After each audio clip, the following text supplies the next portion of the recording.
दिवोदास ने उसका आंचल पकड़कर कहा, मंजू, मैं तुम्हें प्यार करता हूं, प्राणों से भी अधिक, क्या तुम जानती हो? मंजू का कंठ सूख गया। उसने भयभीत स्वर में कहा, प्यार? नहीं नहीं, यह असंभव है।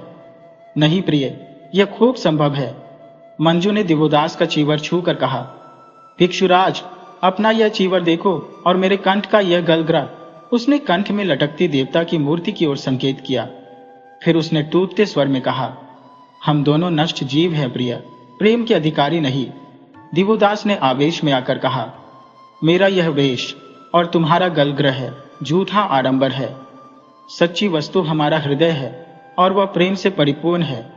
यदि हृदय हृदय को खींचता है तो मैं कहूंगा, मेरी तरह तुम भी प्रेम का घाव खा गई हो। मंजू सिर नीचा किए खड़ी रही। दिवोदास ने कहा, बोलो, क्या तुम भी मुझसे प्रेम करती हो? यह प्रश्न तो भिक्षु के पूछने योग्य नहीं है प्रिया। और क्या? अभागिनी देवदासी के सुनने योग्य भी नहीं। इसी से कहती हो, मुझे जाने दो, मैं जाती हो। जाना नहीं, मेरे प्रश्न का उत्तर दो। परंतु मंजू ने उत्तर नहीं दिया। वह भूमि पर दृष्टि गड़ाई खड़ी रही। दिवोदास ने आवेशित होकर कहा, कहो कहो, सच बात कहो। कहती हो। इन शब्दों के साथ ही मंजू की आंखों से टप टप आंसू टपक पड़े। उसने कुछ कहना चाहा, पर उसके मुंह से बोल नहीं फूटा। वह वहां से चलने लगी। दिवोदास ने बाधा देकर कहा, तब जाती कहां हो प्रिय? इस पृथ्वी पर कोई शक्ति नहीं जो हमें पृथक कर सके। आओ, हम पति पत्नी के पवित्र सूत्र में बंध जाए। ये ऊर्ध्वोन्मुख सूर्य और ये पतित पावनी गंगा हमारी साक्षी रहेंगे। उसने कसकर मंजू को आलिंगन पाश में बांध लिया। मंजू ने छटपटाकर कहा, भिक्षुराज? कौन भिक्षुराज? मैं विक्रमशिला के महासेठी धनंजय का इकलौता पुत्र दिवोदास हूं। उसने अपना चीवर चीर चार कर फेंक दिया। मंजू हक्की बक्की खड़ी देखती रह गई। उसके मुंह से बड़ी देर तक बोली न निकली। फिर उसने कहा, प्यारे, जानते हो इस अपराध का दंड केवल मृत्यु है। क्या मृत्यु से तुम डरती हो प्रिय? मुझे मृत्यु से भय नहीं, मैं तुम्हारे लिए डरती हूं प्रिय। मैं निर्भय हूं और सारे संसार के सामने मैं श्रेष्ठीराज धनंजय का पुत्र आज से धर्मतः तुम्हारा पति हुआ। मंजू ने पुलकित गात होकर अस्त व्यस्त स्वर में कहा, और श्रेष्ठ पुत्र, मैं लिच्छविराज कुमारी भगवती मंजू घोषा आज से धर्मपूर्वक तुम्हारी पत्नी हुई। दिवोदास ने आश्चर्य से उछल कर कहा, क्या कहा? फिर कहो, राजकुमारी भगवती मंजू घोषा? किंतु तुम्हारी चिरकिंकरी प्रियतमा। उसने दिवोदास की छाती में सिर छिपा लिया। दिवोदास ने उसे कसकर छाती से लगा उसके मुख पर प्रथम चुंबन अंकित किया। मंजू घोषा ने अपने आंचल से एक भव्य माला निकालकर कहा, इसे मैंने नित्य की भांति अपने देवता के लिए बनाई थी, सो उसे अपनी हार्दिक अभिलाषाओं के साथ हृदय के देवता को अर्पण करती हो। माला उसने दिवोदास के कंठ में डाल दी। दिवोदास ने माला को चूमकर और हंसकर कहा, यह देव प्रसाद तो भगवान ही पा सकता है। देखो, यह माला ही हमको एक कर देगी। उसने वही माला कंठ से उतारकर मंजू घोषा की गले में डाल दी। दोनों खिलखिलाकर हंस पड़े और गाढ़ा लिंगन में बद्ध हो गए।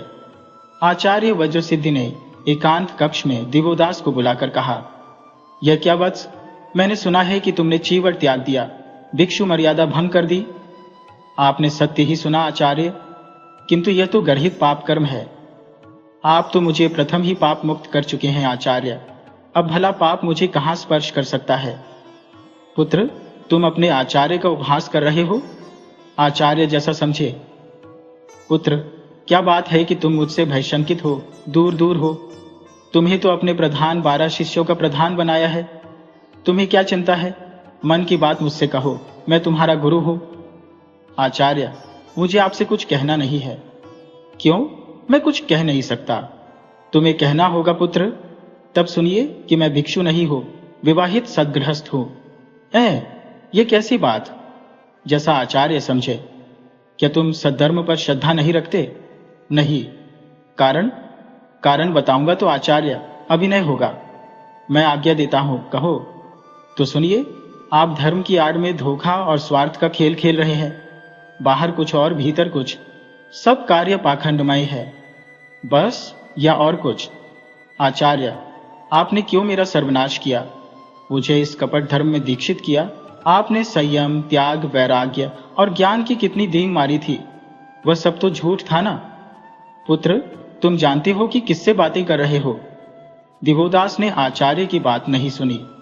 वह आवेश में कहता गया, मैंने देख लिया कि ये लोभी, कामी, दुष्ट और हत्यारे भिक्षु कितने पतित हैं। अब साफ साफ कहिए, किस लिए आपने मुझे इस अंधे कुएं में ला पटका है? आपकी क्या दुर्विसंधि है? आचार्य ने कुटिल हाथ से हंसते हुए कहा, तुम्हें सत्य ही पसंद है, सत्य ही सुनाओ। तुम्हारे पिता की अटूट संपदा को हड़पने के लिए यह मेरे जीते जी आप न कर पाएंगे आचार्य, तो तुम जीवित ही न रहने पाओगे। आपने मुझे निर्वाण का मार्ग दिखाने को कहा था। क्रोध न करो बच्चे, वह मार्ग मैं तुम्हें बताऊंगा। सुनो, राजनीति की भांति धर्म नीति भी टेढ़ी चाल चलती है। तुम जानते हो, हिंदू धर्म जीव हत्या का धर्म है। यज्ञ और धर्म के नाम पर बेचारे निरीह पशुओं का वध किया जाता है।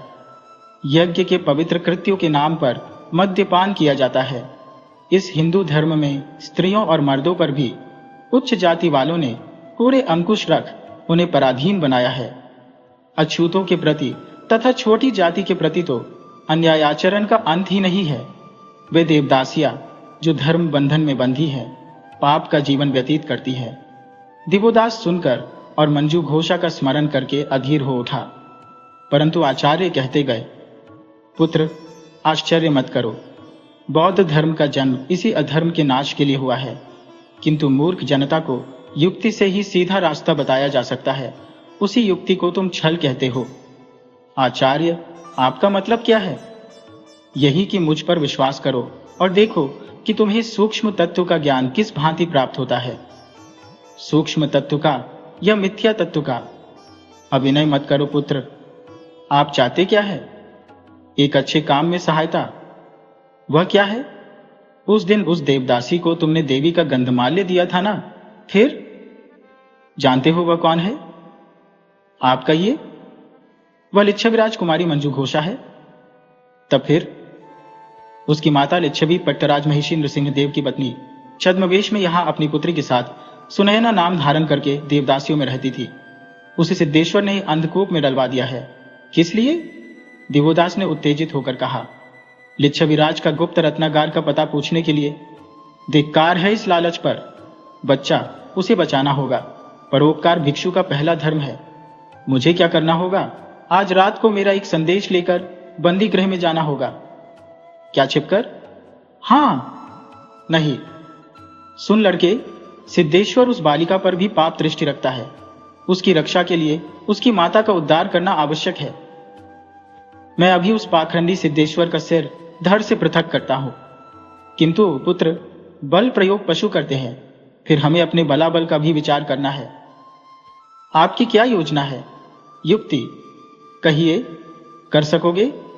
अवश्य। वज्र सिद्धि ने एक गुप्त पत्र देकर कहा, पहले इसे चुपचाप सुनैना को पहुंचा दो। लेखन सामग्री भी ले जाना। इसके उत्तर आने पर सब कुछ निर्भर है। क्या निर्भर है? सुनैना का संदेश पाकर लिच्छविराज काशी पर अभियान करेगा। समझ गया, किंतु प्रहरी, लो, ये सबका मुंह बंद कर देगी। आचार्य ने मोहरों से भरी एक थैली दिवोदास के हाथों में पकड़ा दी, साथ ही एक तीक्ष्ण कटार भी। इसका क्या होगा? आत्मरक्षा के लिए। ठीक है। ये सुनकर स्वस्थ हो आचार्य ने कहा, तो पुत्र तुम जाओ, तुम्हारा कल्याण हो। बाहर आकर दिवोदास ने देखा सुखदास खड़ा है। उसने उसे देखकर प्रसन्न होकर कहा, सुना सुना, ये देखो, उसने मोहरों की थैली दी है। देखी, और यह छुरी भी देखी। सुखदास ने हंस दिया। मतलब समझे? पहले ही से समझे बैठा हो। तुम चिंता न करो, चलो मेरे साथ। दोनों एक ओर को चल दिए। उन दिनों राजा के सालों का भी बहुत महत्व था। विलासी राजा लोग नीच ऊंच जात पात का बिना विचार किए सब जाति की लड़कियों को अपनी रानी बना लेते थे, विवाह करके और बिना विवाह के भी। आर्यों के धर्म में पुरानी मर्यादा चली आई है कि उच्च जाति के लोग नीच जाति की लड़की से विवाह कर सकते थे। यह मर्यादा अन्य जाति वालों ने इस काल में बहुत कुछ त्याग दी थी और वे अपनी ही जाति में विवाह करने लगे थे। पर राजा अभी तक जात पात की परवाह न करते थे। छोटी जाति की सुंदरी लड़कियों को खोज खोज कर अपनी अंकशायनी बनाते थे। बहुत लोग अपना मतलब साधने के लिए अपनी लड़कियां घूस दे देकर राजा के रंग महल में भेजते थे। खासकर प्रधानमंत्री की लड़की तो राजा की एक रानी बनती ही थी, जो उसके लिए चतुर जासूस और आलोचक का काम देती थी। इस प्रथा का एक परिणाम यह होता था कि राजा के सालों की एक फौज तैयार हो जाती थी। नीच जाति के दुष्चरित्र लोग किसी भी ऐसी लड़की से संबंध जोड़कर, जो किसी भी रूप में रंग महल में राजा की अंकशायनी हो चुकी हो, उसके भाई बन जाते और अपने को बड़ी अकड़ से राजा का साला घोषित करते थे। इन राजा के सालों की कहीं कोई दाद फरियाद न थी। ये चाहे जिस भले आदमी के घर में घुस जाते, उसकी कोई भी वस्तु उठा ले जाते, हाट बाजार से दुकानदारों का माल उठाकर चंपत हो जाते। इन पर कोई मामला मुकदमा नहीं चला सकता था। मैं राजा का साला, इतना ही कह देने भर से न्यायालय के न्यायाधीश भी उनके लिए कुर्सी छोड़ देते थे। बहुधा इन सालों का प्रवेश राज दरबार में हो जाता था और योग्यता की चिंता न करके इन्हें राज्य में बड़े बड़े पद मिल जाते थे। वहां बैठकर ये लोग अंधेर गर्दियां किया करते थे। ऐसा ही वह सामंती काल था जब 12वीं शताब्दी समाप्त हो रही थी। काशी के बाजार में काशीराज का साला शंभुदेव मुसाहिबों सहित नगर भ्रमण को निकला। हाट बाजार सुनसान था, दुकानें बंद थी, पहर रात बीत चुकी थी, सड़कों पर धुंधला प्रकाश छा रहा था। राजा का यह साला नगर कोतवाल भी था। चलते चलते उसने मुसाहिबों से कहा, खेद है कि कामदेव के बाणों से घायल होकर रात दिन सुरा सुंदरियों में मन फंस जाने से नगर का कुछ हालचाल महीनों से नहीं मिल रहा है। मुसाहिब ने हाथ बांधकर कहा, धन धम मूर्ति, आपको नगर की इतनी चिंता है? शंभुदेव ने कपाल पर आंखें चढ़ाकर कहा, नगर की चिंता मुझे न होगी तो क्या राजा को होगी? अरे आखिर नगर कोतवाल मैं हूं या राजा? सब मुसाहिबों ने हाथ बांधकर कहा, हां महाराज, हां, आप ही नगर कोतवाल हैं धर्मावतार। तब हमें ही राजा समझो। राजा के बाद बस उसने एक विशेष प्रकार का संकेत किया और हंस दिया। सब मुसाहिबों ने बिना आपत्ति कोतवाल के मत में सहमति दे दी। इस पर प्रसन्न होकर शंभुदेव ने कहा, तब मुझे नगर की बस्ती की चिंता तो रखनी ही चाहिए। अरे चर मिथ्यानंद, नगर का हाल चाल क्या? मिथ्यानंद ने हाथ बांधकर विनयावंत हो कहा, जैसी आज्ञा महाराज, परंतु अभयदान मिले तो सत्य सत्य कहूं। क्या? सत्य सत्य क्या? तुझे हमने अभयदान दिया। हम नगर कोतवाल हैं कि नहीं? है महाराज, आप ही नगर कोतवाल है। तब क्या, डर मत। सुनिए महाराज, नगर में बड़ा गड़बड़झाला फैला हुआ है।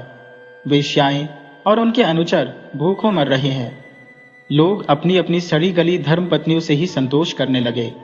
धुनिया जुलाहे चमार खुलकर मद्य पीते हैं। कोई कुछ नहीं कहता, पर ब्राह्मण को सब टोकते हैं। मद्य की बिक्री बहुत कम हो गई है। लोग रात भर जागते रहते हैं। चोर बेचारों की घात नहीं लगती। वे घर से निकले कि फंसे। सड़कों पर रात भर रोशनी रहती है। भले घर की बहू बेटियां अब छिपकर अभिसार को जानी तो कैसे। और महाराज, अब तो ब्राह्मण भी परिश्रम करने लगे। चर की यह सूचना सुनकर कोतवाल को बहुत क्रोध आया। उसने कहा, समझा समझा, बहुत दिन से हमने जो नगर के प्रबंध पर ध्यान नहीं दिया, इसी से ऐसा हो रहा है। मैं सबको कठोर दंड दूंगा। सब मुसाहिबों ने हाथ बांध कर कहा, धन्य है धर्ममूर्ति, आप साक्षात न्यायमूर्ति हैं। कोतवाल ने उपाध्यक्ष कुमतिचंद्र की ओर मुंह करके कहा, तुम क्या कहते हो कुमतिचंद्र? कुमतिचंद्र ने हाथ बांधकर कहा, श्रीमान का कहना बिल्कुल ठीक है। परंतु कोतवाल ने क्रुद्ध स्वर में कहा, प्रबंध करना होगा, प्रबंध। सुना तुमने, नगर में बड़ा गड़बड़ हो रहा है। कोतवाल की डांट खाने का उपाध्यक्ष अभ्यस्त था। उसने कुछ भी विचलित न होकर कहा, हां महाराज, हां। तब करो प्रबंध। उपाध्यक्ष ने निर्विकार रूप से हाथ बांधकर कहा, जो आज्ञा महाराज, मैं अभी प्रबंध करता हूं। कोतवाल उपाध्यक्ष के वचन से प्रसन्न और संतुष्ट हो गया। तुम्हें पुरस्कार दूंगा। कुंती, तुम मेरे सबसे अच्छे सहयोगी हो। परंतु देखो, वह घोड़क ब्राह्मण इधर ही आ रहा है। कोतवाल ने ब्राह्मण के निकट आने पर कहा, प्रणाम ब्राह्मण देवता। घोड़क आदर्श ब्राह्मण था। घुटा हुआ सिर और दाढ़ी मुंह, सिर के बीचों बीच मोटी छोटी, कंठ में जनेऊ, शीशे की भांति दमकता शरीर, मोटी थल थल तोंद, छोटी छोटी आंखें पीतांबर कमर में बांधे और शाल कंधे पर डाले 4 शिष्यों सहित वह नगर चारण को निकला था। कोटपाल की ओर देख तथा उसके प्रणाम की कुछ अवहेलना से उपेक्षा करते हुए उसने कहा, आहा, नगर कोटपाल है। फिर शिष्य की ओर देखकर कहा, अरे कलहकोट, शीघ्र कोटपाल को आशीर्वाद दे। कोटपाल जाति का शूद्र था। राजा का साला अवश्य था, कोटपाल भी था, पर था तो शूद्र। इसी से क्षत्रिय ब्राह्मण उसे आशीर्वाद नहीं दे सकता था। क्षत्रिय ब्राह्मण तो राजा ही को आशीर्वाद दे सकता है। इसी से उसने शिष्य को आशीर्वाद देने की आज्ञा दी। शिष्य ने दूब जल में डुबोकर कोटपाल के सिर पर मार्जन किया और आशीर्वाद दिया। शत्रु बढ़े, भय रोग बढ़े, कलवार की हाट पैठाट जुड़े, भड़ुए रंदी रस रंग करे, निर्भय तस्कर दिन रात फिरे। आशीर्वाद ग्रहण कर कोटपाल प्रसन्न हो गया। उसने कहा, आज किधर सवारी चली? आजकल तो महाराज यज्ञ कर रहे हैं। नगर में बड़ी चहल पहल है। ब्राह्मणों की तो चांदी ही चांदी है। गोरख ने असंतुष्ट होकर कहा, पर इस बार राजा मुझे भूल गया है। उसने मुझे इस सम्मान से वंचित करके अच्छा नहीं किया। अरे ऐसा अनर्थ! तुम काशी के महामहोपाध्याय, श्रोत्रिय ब्राह्मण, और तुम्हें ही राजा ने भुला दिया। तभी तो काशीराज का नाश होगा। कोटपाल, मैं उसे श्राप दूंगा। कोटपाल हंस पड़ा। हंसकर उसने कहा, शाप? केवल इतनी सी बात पर मुझ पर कृपा दृष्टि रखना देवता, और कभी इन चरणों की रज मेरे घर पर भी डालकर पवित्र कीजिए। फिर उसने ब्राह्मण का कंधा पकड़कर कान के पास मुंह ले जाकर कहा, बहुत बढ़िया पुराना मध्य गौड़ से आया है। गोरख क्षत्रिय ब्राह्मण प्रसन्न हो गया। उसने हंसकर कहा, अच्छा अच्छा, कभी देखा जाएगा। परंतु कोटपाल ने आग्रह करके कहा, कभी क्यों, कल ही रही। फिर कान के पास मुंह लगाकर कहा, हाँ, उस सुंदरी देवदासी का क्या रहा? क्या नाम था उसका? ब्राह्मण हंस पड़ा। उसने कहा, उसे भोले नहीं कोटपाल, मालूम होता है दिल में घर कर गई है। उसका नाम मंजू घोषा है। वाह, क्या सुंदर नाम है। हाँ, तो मेरा काम कब होगा? महाराज, सब काम समय पर ही होते हैं। जल्दी करना ठीक नहीं है। फिर भी कब तक आशा करूं? इसी समय श्रेष्ठी जयमंगल ने आकर प्रथम ब्राह्मण को दंडवत की, फिर कोटपाल को अभिवादन किया और हंसकर कहा, मेरे मित्र महाराज शंभुपाल देव है और मेरे मित्र गोरख महाराज भी है। गोरख ने मुंह बनाकर कहा, सावधान सेठी, ब्राह्मण किसी का मित्र नहीं, वह भूदेव है, जगत पूज्य है। जयमंगल ने हंसकर कहा, ब्राह्मण देवता प्रणाम करता हूं। गोरख ने शुष्क वाणी से शिष्य को संबोधन करके कहा, दे रे आशीर्वाद। शिष्य ने घास के तिनके से जलपात्र से जल लेकर सेठ के सिर पर छिड़क कर आशीर्वाद दिया। कोटपाल का इस ओर ध्यान न था। उसने सेठ के निकट जाकर कहा, कहो मित्र, कल तो तुम जुए में इतना रुपया हार गए, पर चेहरे पर अभी भी मौज बहार है। जयमंगल ने कहा, वाह, रुपया पैसा हाथ का मैल है मित्र, उसके लिए सोच क्या, जब तक भोगा जाए भोगिए।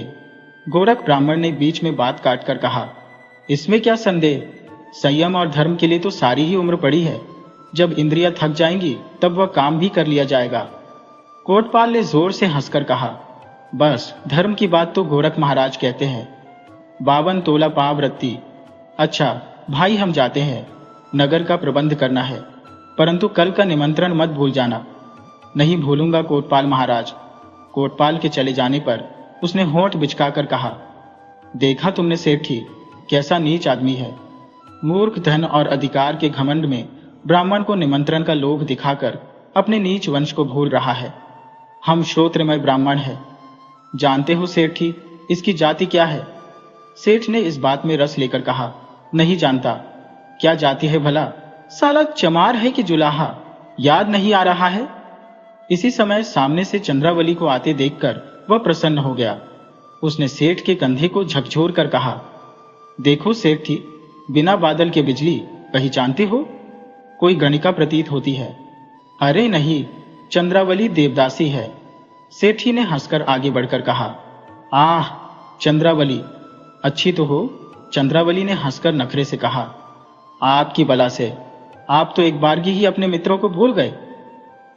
सेठ ने खीसे निपोड़ कर कहा, वाह, ऐसा भी कहीं हो सकता है। यह मुख भी भला कहीं भुलाया जा सकता है। आपसे बातों में कौन जीत सकता है? चंद्रावली ने घातक कटाक्षपात किया। सेठ ने अधिक रसिकता प्रकट करते हुए कहा, इस मुख को देखकर तो गूंगा भी बोल उठे। चंद्रावली ने हंसकर सेठ से कहा, कहिए, अब कब श्रीमान मेरे घर पधार रहे हैं? कहो तो अभी। अभी नहीं, कल। अच्छा, सेठ ने हंसकर उत्तर दिया। चंद्रावली ने गोरख की ओर मुंह करके कहा, आप भी ब्राह्मण हैं? गोरख खुश हो गया। उसने कहा, सिर केवल ब्राह्मण है? चंद्रावली हाथ से बखेरती हुई चली गई। गोरख कुछ देर उसी ओर देखता रहा। फिर उसने कहा, बहुत सुंदर है। क्यों सेठ जी, क्या कहते हो? है तो, परंतु। परंतु क्या? कहने योग्य नहीं। कहो कहो, क्या किसी ने तुम्हारा मन हरण किया है? किया तो है। वह कौन है? है कोई अद्वितीय बाला। वह है कहाँ भला? मंदिर में ही। मंदिर में? जयमंगल ने आनंद में विभोर होकर कहा, है। एक संध्या समय में मंदिर में गया था। आरती नहीं हुई थी, वहां सन्नाटा था। महाप्रभु भी नहीं आए थे। मैं भीतर चला गया। सहसा मुझे एक आहट सुनाई दी। देखा, एक फूल सी सुकुमारी बैठी देवता का फूलों से श्रृंगार कर रही है। हम लोगों की आंखें चार हुई। तभी से मेरे हृदय में वह बस गई। वाह, क्या सौंदर्य था! विधाता ने सुंदरता के कण सारे विश्व से समेटकर उसे रचा होगा। उसकी आंखों में आंसू थे और उसके ओठ फड़क रहे थे।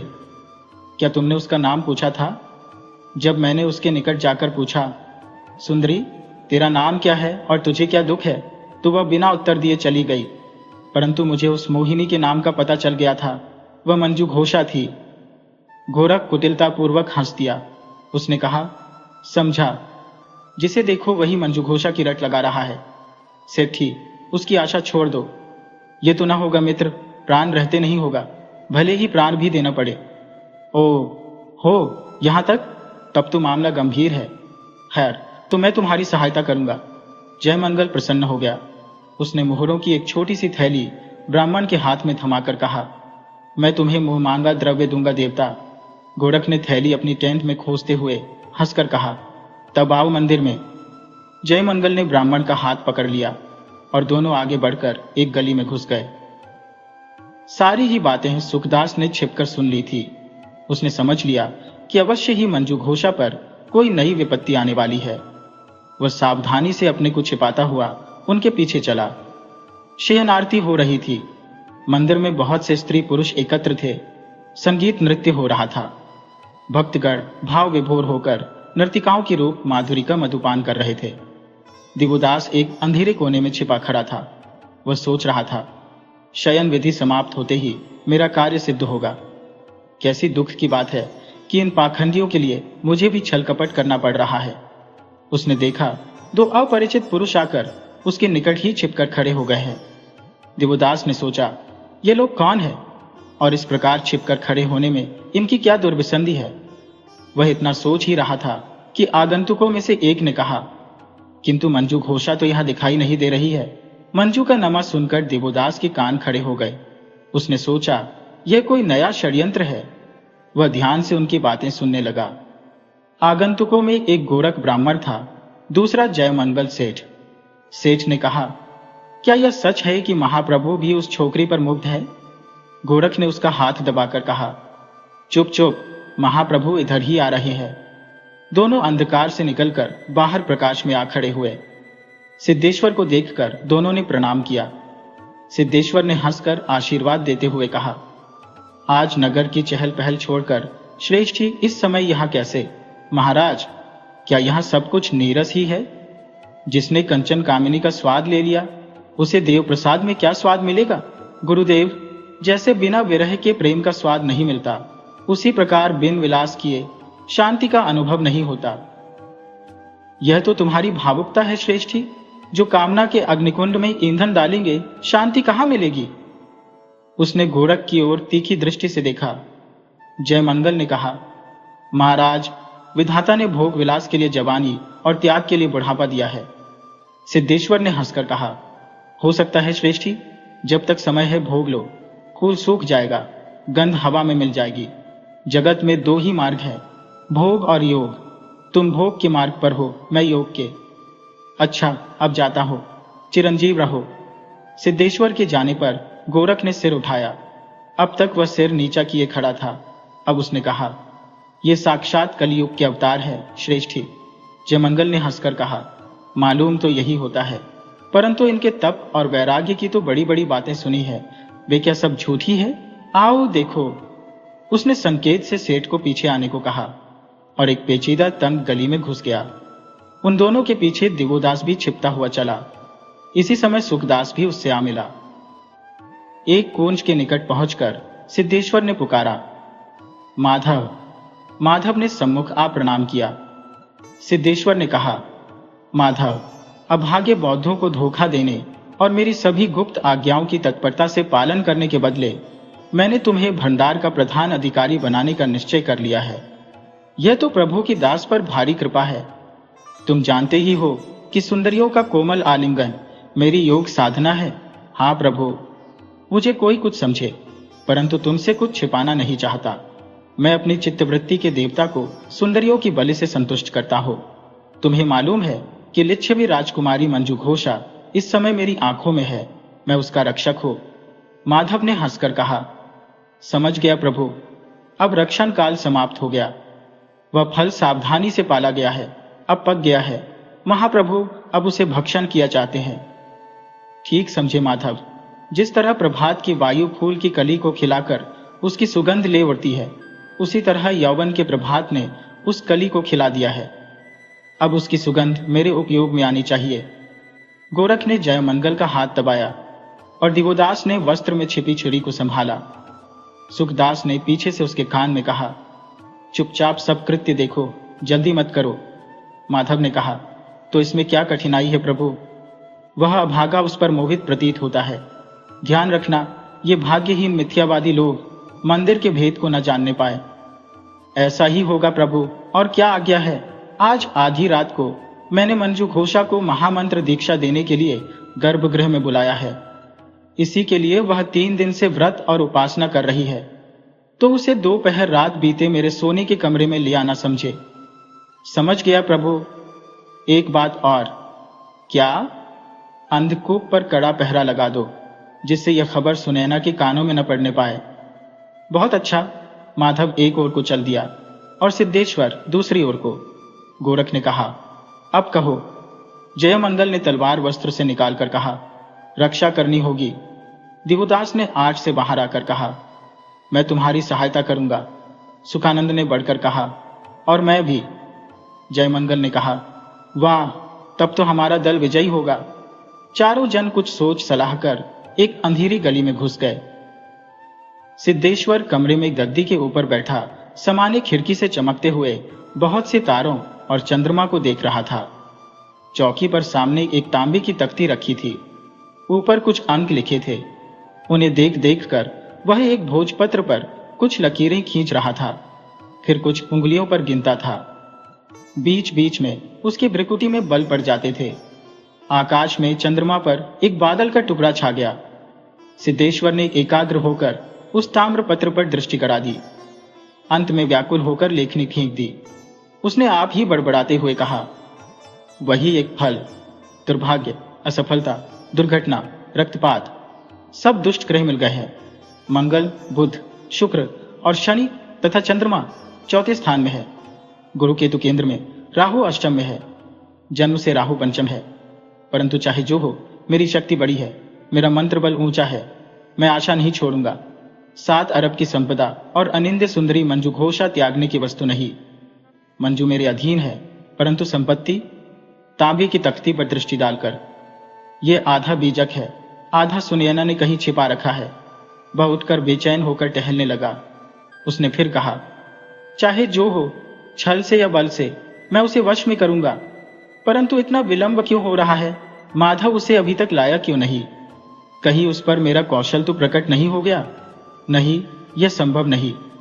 इसी समय एक विश्वस्त दासी ने आकर सूचना दी कि माधव और दासी मंजू घोषा चरण सेवा में आ रहे हैं। सिद्धेश्वर ने प्रसन्न होकर कहा, उन्हें आने दो। आगे मंजू, पीछे माधव ने आकर प्रणाम किया। सिद्धेश्वर ने कहा, माधव, इसे पवित्र देवी के कक्ष में ले जाओ और पूजा का प्रबंध करो। मैं अभी आकर इसे महामंत्र की दीक्षा दूंगा। मंजू से, मंजू, आज तुम्हारा जीवन सफल होगा। माधव झुककर चल दिया।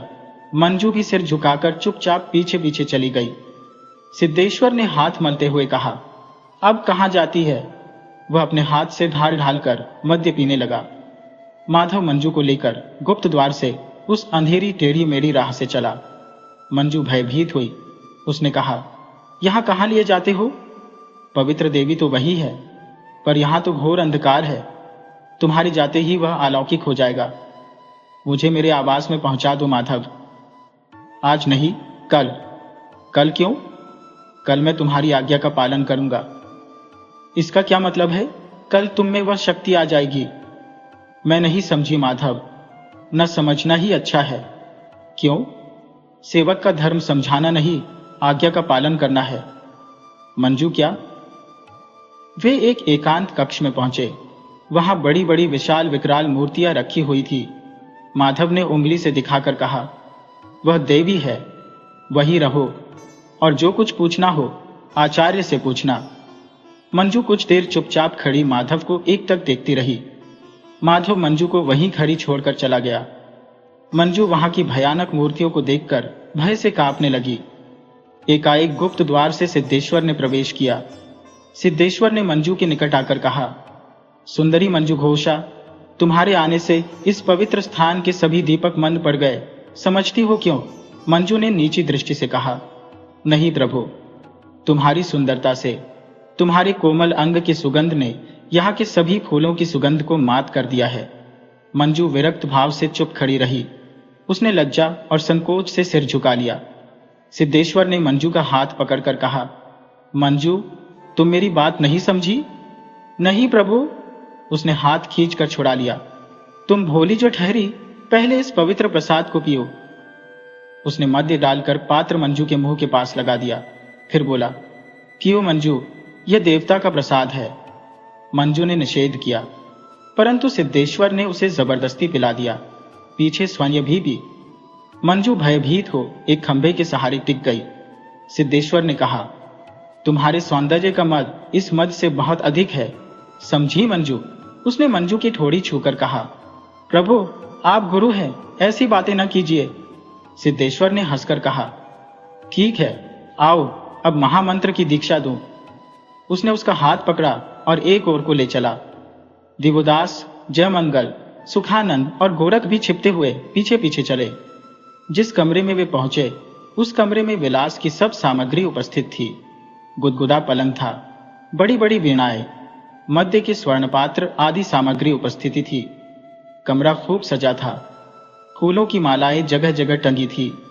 सिद्धेश्वर मंजू का हाथ पकड़े आया और पलंग की ओर संकेत करके कहा, यहां बैठो प्यारी। मंजू यह संबोधन सुनकर चमक उठी। उसने अधीर होकर कहा, प्रभु, मुझे जाने दीजिए। वह उठ खड़ी हुई।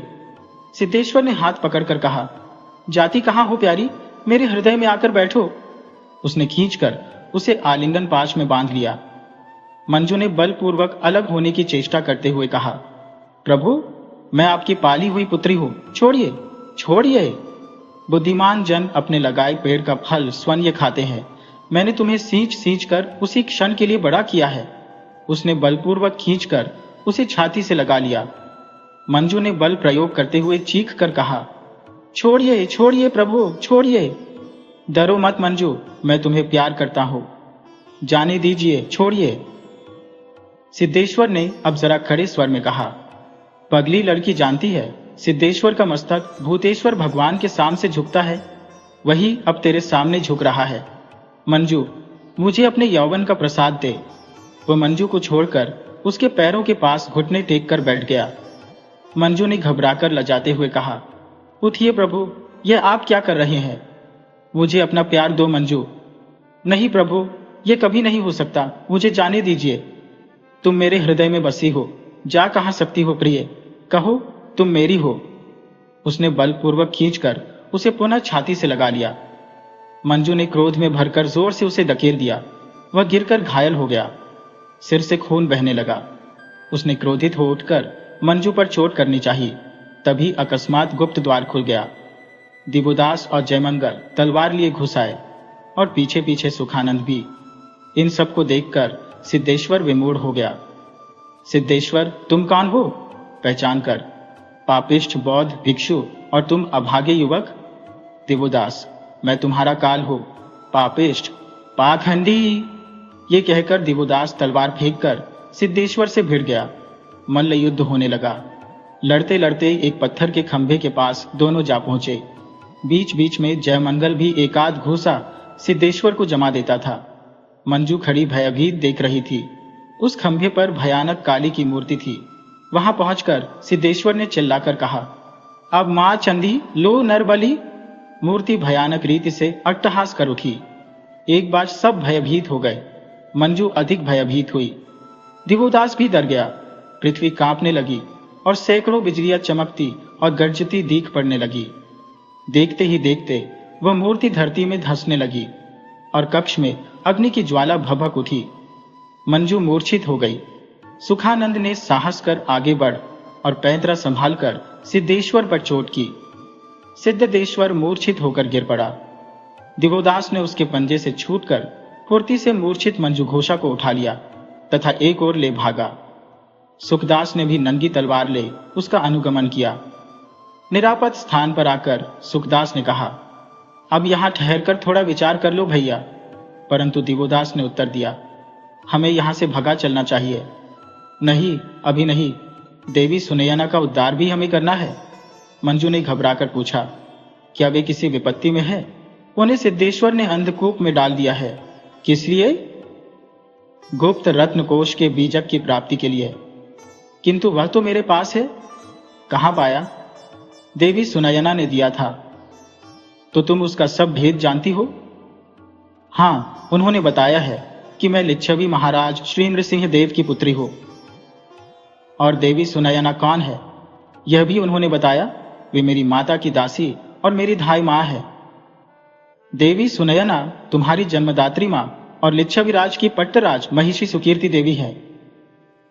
मंजू ने आश्चर्य और आनंद से कांपते हुए कहा, सच? वे तुम्हारे ही कारण अपनी मर्यादा और प्रतिष्ठा को लात मारकर यहां पर गर्हित जीवन व्यतीत कर रही है। मंजू की आंखों में झरझर मोती झरने लगे। उसके फूल से होठों से मां मां की ध्वनि निकली। दिवोदास ने उसे धैर्य बंधाते हुए कहा, घबराओ मत, तुम अभी आवास में जाओ। अब सूर्योदय में विलंब नहीं है। दिन में वह पापिष्ठ तुम्हारा कुछ अनिष्ट न कर सकेगा। तथा तुम अकेली मत रहना, सबके साथ रहना। हम महारानी का उद्धार करके तथा उन्हें सुरक्षित स्थान पर पहुंचाकर तुमसे मिलेंगे। फिर कहीं भाग चलने पर विचार होगा। मैं भी तुम्हारे साथ चलूं तो? ठीक नहीं होगा, कार्य में बाधा होगी। तुम जाकर स्वाभाविक रूप से अपनी नित्यचर्या करो, मानो कुछ हुआ ही नहीं। मंजू ने स्वीकार किया। वह अपने आवास की ओर आई। सुखदास और दिवोदास ने परामर्श किया। सुखदास ने कहा, मैंने प्रहरियों को मिला लिया है। वे महारानी को छोड़ देंगे। अब उन्हें लेकर कहां छिपाया जाए, यही सोचना है। तो यह भी उन्हीं से परामर्श करके सोचा जाएगा। वही इसका ठीक समाधान कर सकेंगी। तो फिर विलंब क्यों? दोनों ने अपने हाथ के शस्त्रों को सावधानी से पकड़ा और अंधकार में एक ओर बढ़े।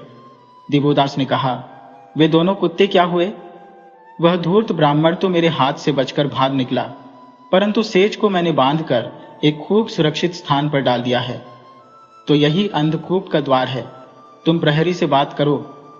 सुखदास ने प्रहरी से संकेत किया। उसने चुपके से द्वार खोल दिया। दोनों अंधकूप में प्रविष्ट हुए। दुर्गंध और सील के मारे वहां सांस लेना भी दुर्लभ था। सुखदास ने कहा, क्या महारानी जाग रही है? कौन है? मैं सुखदास हूं। मेरे साथ श्रेष्ठ के पुत्र दिवोदास भी है। शुभ है कि आप लोग सुरक्षित है, किंतु मेरी मंजू, वह सकुशल है। आप उसकी चिंता न करें महारानी। आप यहां से निकलिए। निकलकर कहां जाऊं? यह हम परामर्श करके ठीक कर लेंगे। यह ठीक ना होगा। मेरी प्रतिज्ञा है कि काशीराज और इस धूर्त सिद्धेश्वर से बिना अपने पति का बदला लिए यहां से न जाऊंगी। परंतु तुम मंजू को लेकर भाग जाओ। गुप्त स्थान मैं बताती हूं। कौन सा? क्या कोई और भी इस गुप्त बात को जानता है? नहीं महारानी। तो मंजू के पास गुप्त राजकोष का बीजक और ताली है। वहां पहुंचने पर आप लोगों को कोई न पा सकेगा। उसका मार्ग वह बीजक बताएगा। किंतु आप मेरी चिंता मत करो। मुझ में अपनी रक्षा करने की पूरी शक्ति है। तुम मंजू को यहां से ले जाओ। जैसी राजमाता की आज्ञा। तुम्हें आशीर्वाद देती हूं पुत्र, मैं तुम्हें शीघ्र ही मिलूंगी। दोनों पुरुष ने फिर अधिक बात नहीं की। वे अंधकूप से निकलकर छिपते हुए टेढ़ी मेढ़ी राह को पार करते हुए चले। पूर्व में लाली फैल रही थी। मंदिर में पूजन की तैयारी हो रही थी। रुद्राभिषेक हो रहा था। विविध वाद्य बज रहे थे। काशीराज और सिद्धेश्वर यथास्थान खड़े थे। देवदासियां देवता का श्रृंगार कर रही थी। मंजू आरती की माला सजाती हुई मन ही मन कह रही थी, देव, जीवन भर जिस कार्य का अभ्यास किया आज वह नीरस हो गया। तुम यदि सचमुच अंतर्यामी हो तो तुमने मेरे मन की दशा समझ ली होगी और तुम्हें मुझ पर दया आई होगी। मैंने जीवन भर तुम्हारी तन मन धन से सेवा की है, अब तुम मेरी इच्छा पूरी करो देव। उसने अश्रुपूर्ण नेत्रों से देवता की ओर देखा और पूजा का थाल उठाया। वह 2 कदम आगे बढ़ी। देखा, सम्मुख दिवोदास खड़ा है। मंजू के हृदय में आनंद की लहर दौड़ गई। उसने एक बार घृणापूर्वक सिद्धेश्वर की ओर देखा और वह उलटकर दिवोदास के सम्मुख जा पहुंची। उसने दिवोदास की आरती उतारकर देवता की माला भी उसके गले में डाल दी। यह देख सब लोग पूजा भ्रष्ट हो गई, पूजा भ्रष्ट हो गई चिल्ला उठे। बाजे एकदम बंद हो गए। सिद्धेश्वर आपे से बाहर होकर चीख उठे। काशीराज ने क्रुद्ध स्वर में कहा, मूर्खे, पूजा भ्रष्ट कर दी। किंतु मंजू ने उधर देखा ही नहीं। उसने आनंद विभोर होकर दिवोदास के निकट आकर कहा, पतिदेव, पूजा सार्थक हुई ना? हाँ प्रिय, काशीराज ने क्रुद्ध होकर कहा। दोनों को बांध लो। राजाज्ञा का तुरंत पालन हुआ। मंजू को उसी के कमरे में बंद कर दिया गया और दिवोदास को नदी के उस पार दुर्गम दुर्ग में बंदी कर दिया गया। मंजू की सखी लता उसके लिए भोजन लेकर आई तो मंजू ने कहा, सखी, क्या तू उनका कुछ समाचार जानती है? जानती हो, पर सुनकर तुम्हें दो आंख होगा। फिर भी कह दे सखी।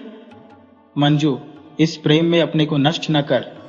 आह सखी, मैं प्यार का घाव खा बैठी हो।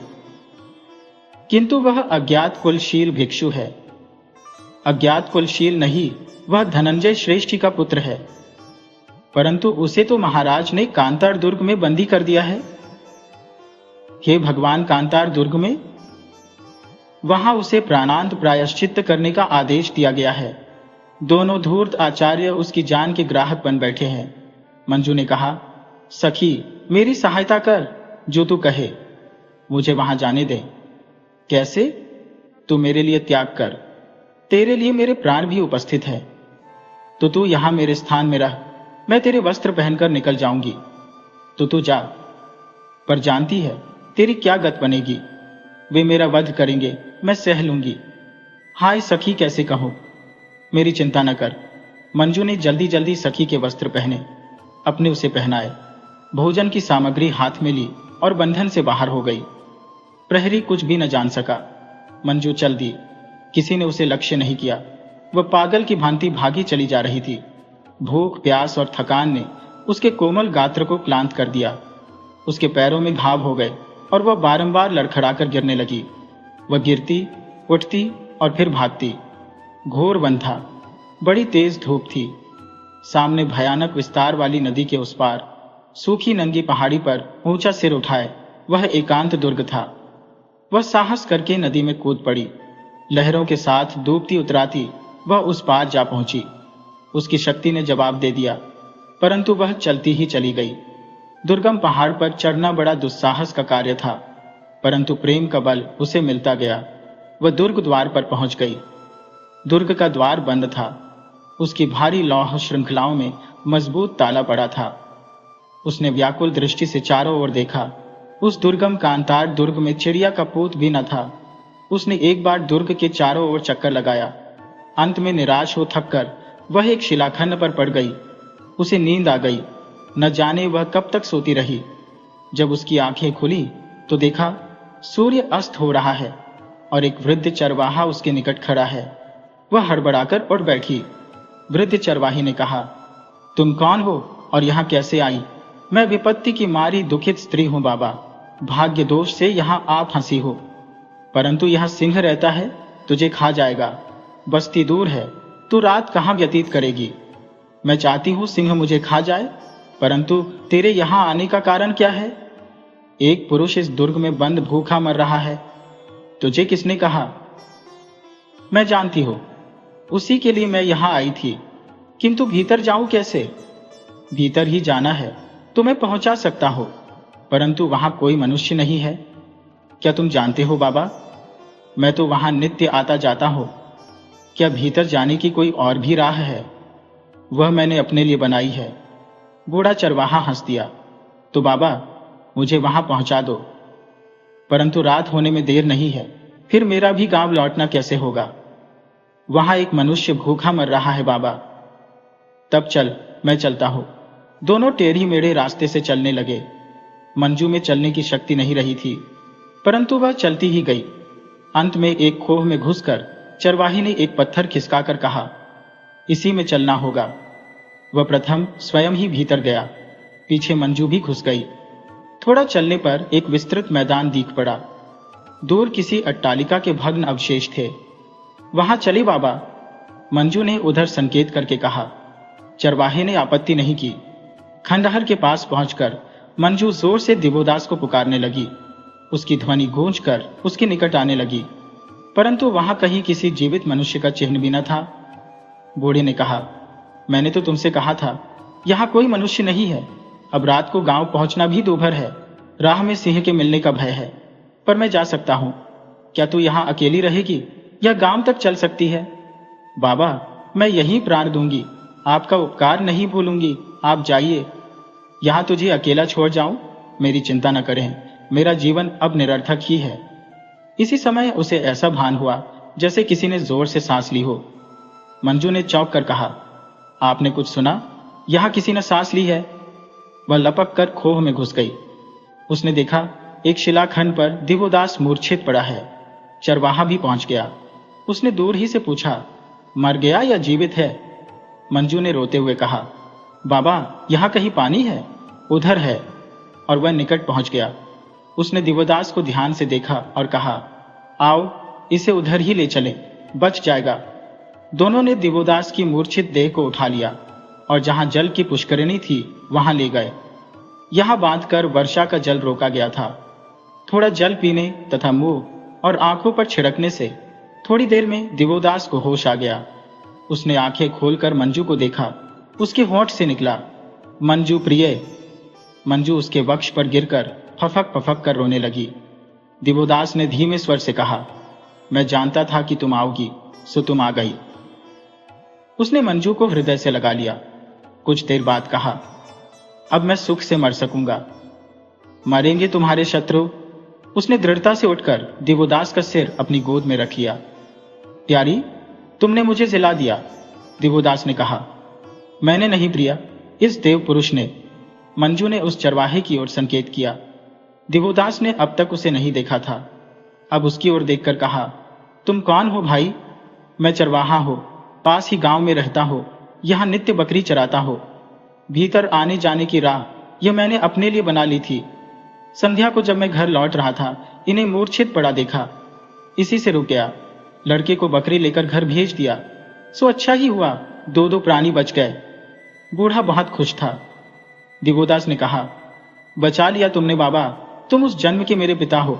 अब यहां मेरे पास आकर बैठो। बूढ़ा भी वहीं बैठ गया। उसने कहा, अब तो रात यहीं काटनी होगी, परंतु खाने को तो कुछ भी नहीं मिल सकता। देखता हूं तुम दोनों भूखे हो।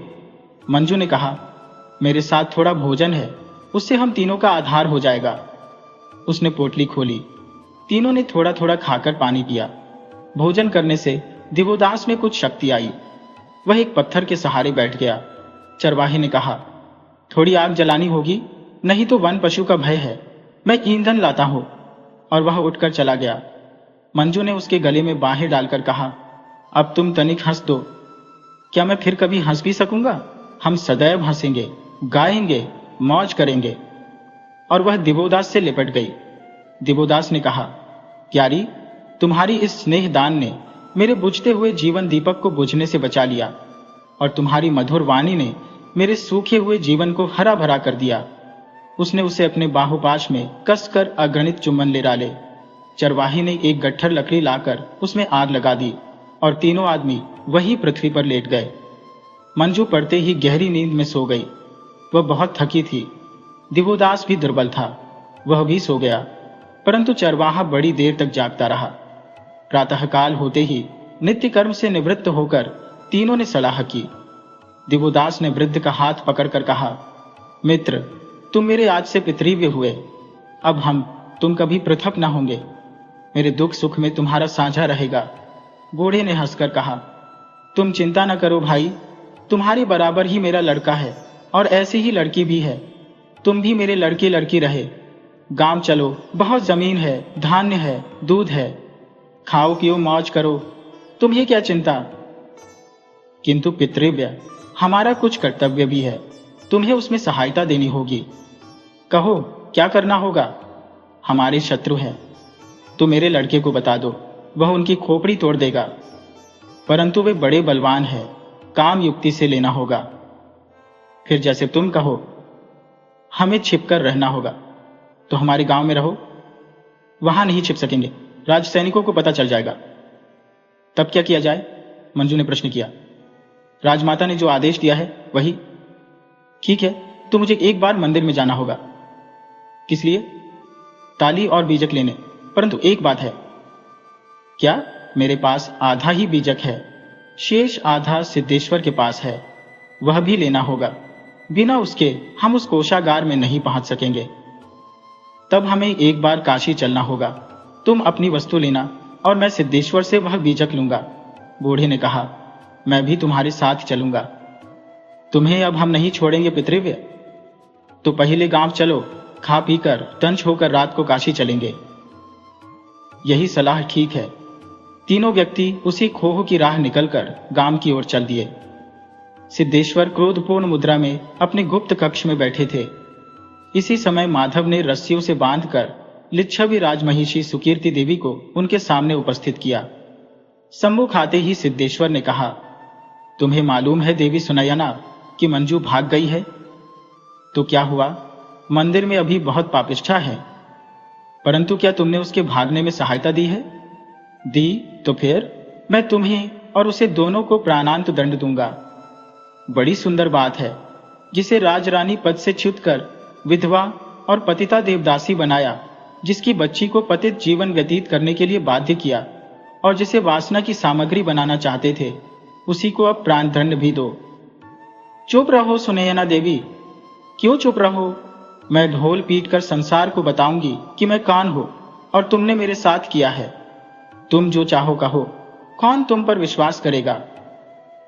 सुनयना ने चोली से एक छोटी सी वस्तु निकालकर उसे दिखाई और कहा, इसे तो तुम पहचानते हो सिद्धेश्वर, जानते हो इसमें किसका खून लगा है। इसे देखकर तो लोग विश्वास कर लेंगे। उन वस्तु को देखकर सिद्धेश्वर भयभीत हुआ। उसने कहा, देवी सुनयना, इस प्रकार आपस में लड़ने झगड़ने से क्या लाभ होगा? तुम मुझे उस खजाने का शेष आधा बीजक दे दो, मैं तुम दोनों को मुक्त कर दूंगा। बस, प्राण रहते यह कभी नहीं होगा, तो तुम वो प्राण रहने ही न पावेंगे। जिसने प्राण दिया है वही उसकी रक्षा भी करेगा। तुम जैसे शृगालों से मैं नहीं डरती। मैंने उसे पकड़ने के लिए सैनिक चर भेजे हैं। वह जहां होगी वहां से पकड़ ली जाएगी और मैं तेरे सम्मुख ही उसे अपनी अंकशायिनी बनाऊंगा। सिद्धेश्वर ने आपे से बाहर होकर कहा, माधव, ले जा इस सर्पिणी को और डाल दे अंधकूप में। माधव उसे लेकर चला गया। कुछ देर तक सिद्धेश्वर भूखे व्याघ्र की भांति अपने कक्ष में टहलता रहा। फिर उसने बड़ी सावधानी से एक ताली अपनी जटा से निकाल लोहे की संदूक खोली और उसमें से एक ताम्रपत्र निकालकर उसे ध्यान से देखा तथा फलक पर लकीरें खींचता रहा। कभी कभी उसके होंठ हिल जाते और भ्रुकुटी संकुचित हो जाती, परंतु वह फिर उसे ध्यान से देखने लगता। इसी समय उसे कुछ खटका प्रतीत हुआ। उसने आंखें उठाकर देखा तो दिवोदास नंगी तलवार लिए सम्मुख खड़ा था। सिद्धेश्वर उछलकर दूर जा खड़ा हुआ। उसने कहा, तू यहां कैसे आया रे धूर्त भिक्षु? इससे तुझे क्या? क्या ऐसी बात? उसने खोटी से तलवार उठाकर दिवोदास पर आक्रमण किया। दिवोदास ने पैतरा बदलकर कहा, मेरी इच्छा तेरा हनन करने की नहीं है, परंतु मैं तो तुझे अभी टुकड़े टुकड़े करके भगवती चंडी को बलि देता हूं। सिद्धेश्वर ने फिर वार किया, परंतु दिवोदास ने वार बचाकर एक लात सिद्धेश्वर को जमाई। सिद्धेश्वर आंधी मुंह भूमि पर जा गिरा। दिवोदास ने ताम्रपट्ट उठाया और अपने वस्त्र में रख लिया। सिद्धेश्वर ने गरज कर कहा, अब आगे वह पत्र मुझे दे। वह तेरे बाप की संपत्ति नहीं है रे धूर्त। तब ले मर। उसने अंधाधुंध तलवार चलाना प्रारंभ किया। दिवोदास केवल बचाव कर रहा था, इसी से वह एक घाव खा गया। इस पर खींचकर उसने एक हाथ सिद्धेश्वर के मोड़े पर दिया। सिद्धेश्वर चीख कर घुटनों के बल गिर गया। इसी समय माधव तलवार लेकर कक्ष में कूद पड़ा। उसने पीछे से वार करने को तलवार उठाई ही थी कि सुखदास ने उसका हाथ कलाई से काट डाला। माधव वेदना से मूर्छित हो गया। इसी समय सुयोग पाकर दोनों भाग निकले। भागते भागते सुखदास ने कहा, वहां कुंज में बिटिया छिपी बैठी है, तुम उसे लेकर और दीवार फांद कर वाम तोरण के पीछे आओ, वहां अश्व तैयार है, मैं उधर व्यवस्था करता हूं। ये कहकर सुखदास एक ओर जाकर अंधकार में विलीन हो गया। दिवोदास उसके बताए स्थान की ओर दौड़ चला। संकेत पाते ही मंजू निकल आई।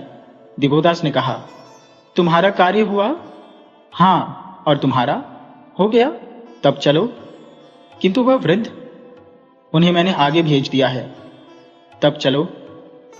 दोनों काम तोरण के पृष्ठभाग की ओर वृक्षों की छाया में छिपते हुए चले। दिवोदास एक वृक्ष पर चढ़ गया।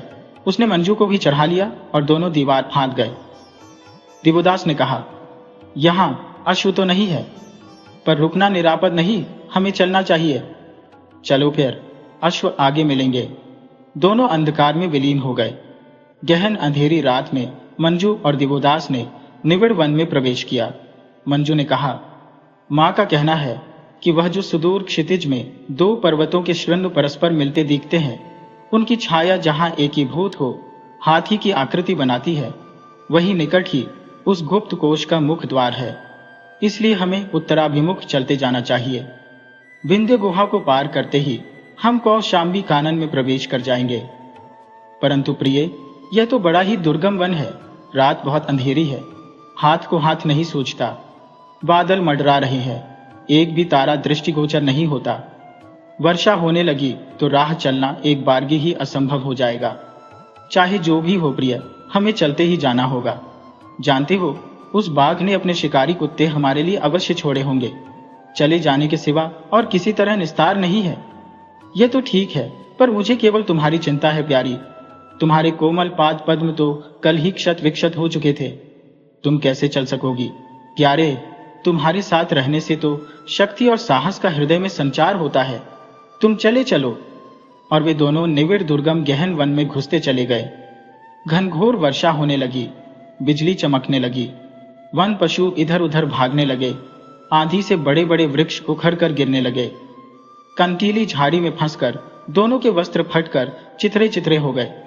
शरीर क्षत विक्षत हो गया, फिर भी वे दोनों एक दूसरे को सहारा दिए चलते चले गए। अंततः मंजू गिर पड़ी। उसने कहा, अब नहीं चल सकती। थोड़ा और प्रिय, वह देखो, उस उपत्यका में आग जल रही है, वहां मनुष्य होंगे, आश्रय मिलेगा। मंजू साहस करके उठी, परंतु लड़खड़ाकर गिर पड़ी। उसने असहाय दृष्टि से दिवोदास को देखा। दिवोदास ने हाथ की तलवार मंजू के हाथ में देकर कहा, इसे मजबूती से पकड़े रहना प्रिय, और उसे उठाकर पीठ पर लाद ले चला। प्रकाश धीरे धीरे निकट आने लगा। निकट आकर देखा, एक जीर्ण कुटी है। कुटी के बाहर मनुष्य मूर्ति भी घूमती दिख पड़ी, परंतु और निकट आकर जो देखा तो भय से दिवोदास का रक्त जम गया। मंजू चीख मारकर मूर्छित हो गई। उन्होंने देखा, कुटी के बाहर छप्पर के नीचे एक कापालिक मुर्दे की छाती पर पद्मासन में बैठा है। उसकी बड़ी बड़ी भयानक लाल लाल आंखें हैं। उसका रंग कोयले के समान काला है। उसकी जटाएं और दाढ़ी लंबी लटक रही है तथा धूल मिट्टी से भरी है। कमर में एक व्याघ्र चर्म बंधा है, गले में मुंडमाला है, सामने मध्यपात्र धरा है, आग जल रही है, लपटें उठ रही है। कापालिक अधोर मंत्र पढ़कर मांस की आहुति डाल रहा है। मांस के अग्नि में गिरने से लाल पीली लपटें उठती हैं। दिवोदास ने साहस करके मंजू को नीचे पृथ्वी पर उतार दिया और शंकित दृष्टि से कापालिक को देखने लगा। कापालिक ने कहा, कस्त्वम? शरणागत? अक्षता सा? इसी बीच मंजू की मूर्छा जागी। उसने देखा, कापालिक भयानक आंखों से उसी की ओर देख रहा है।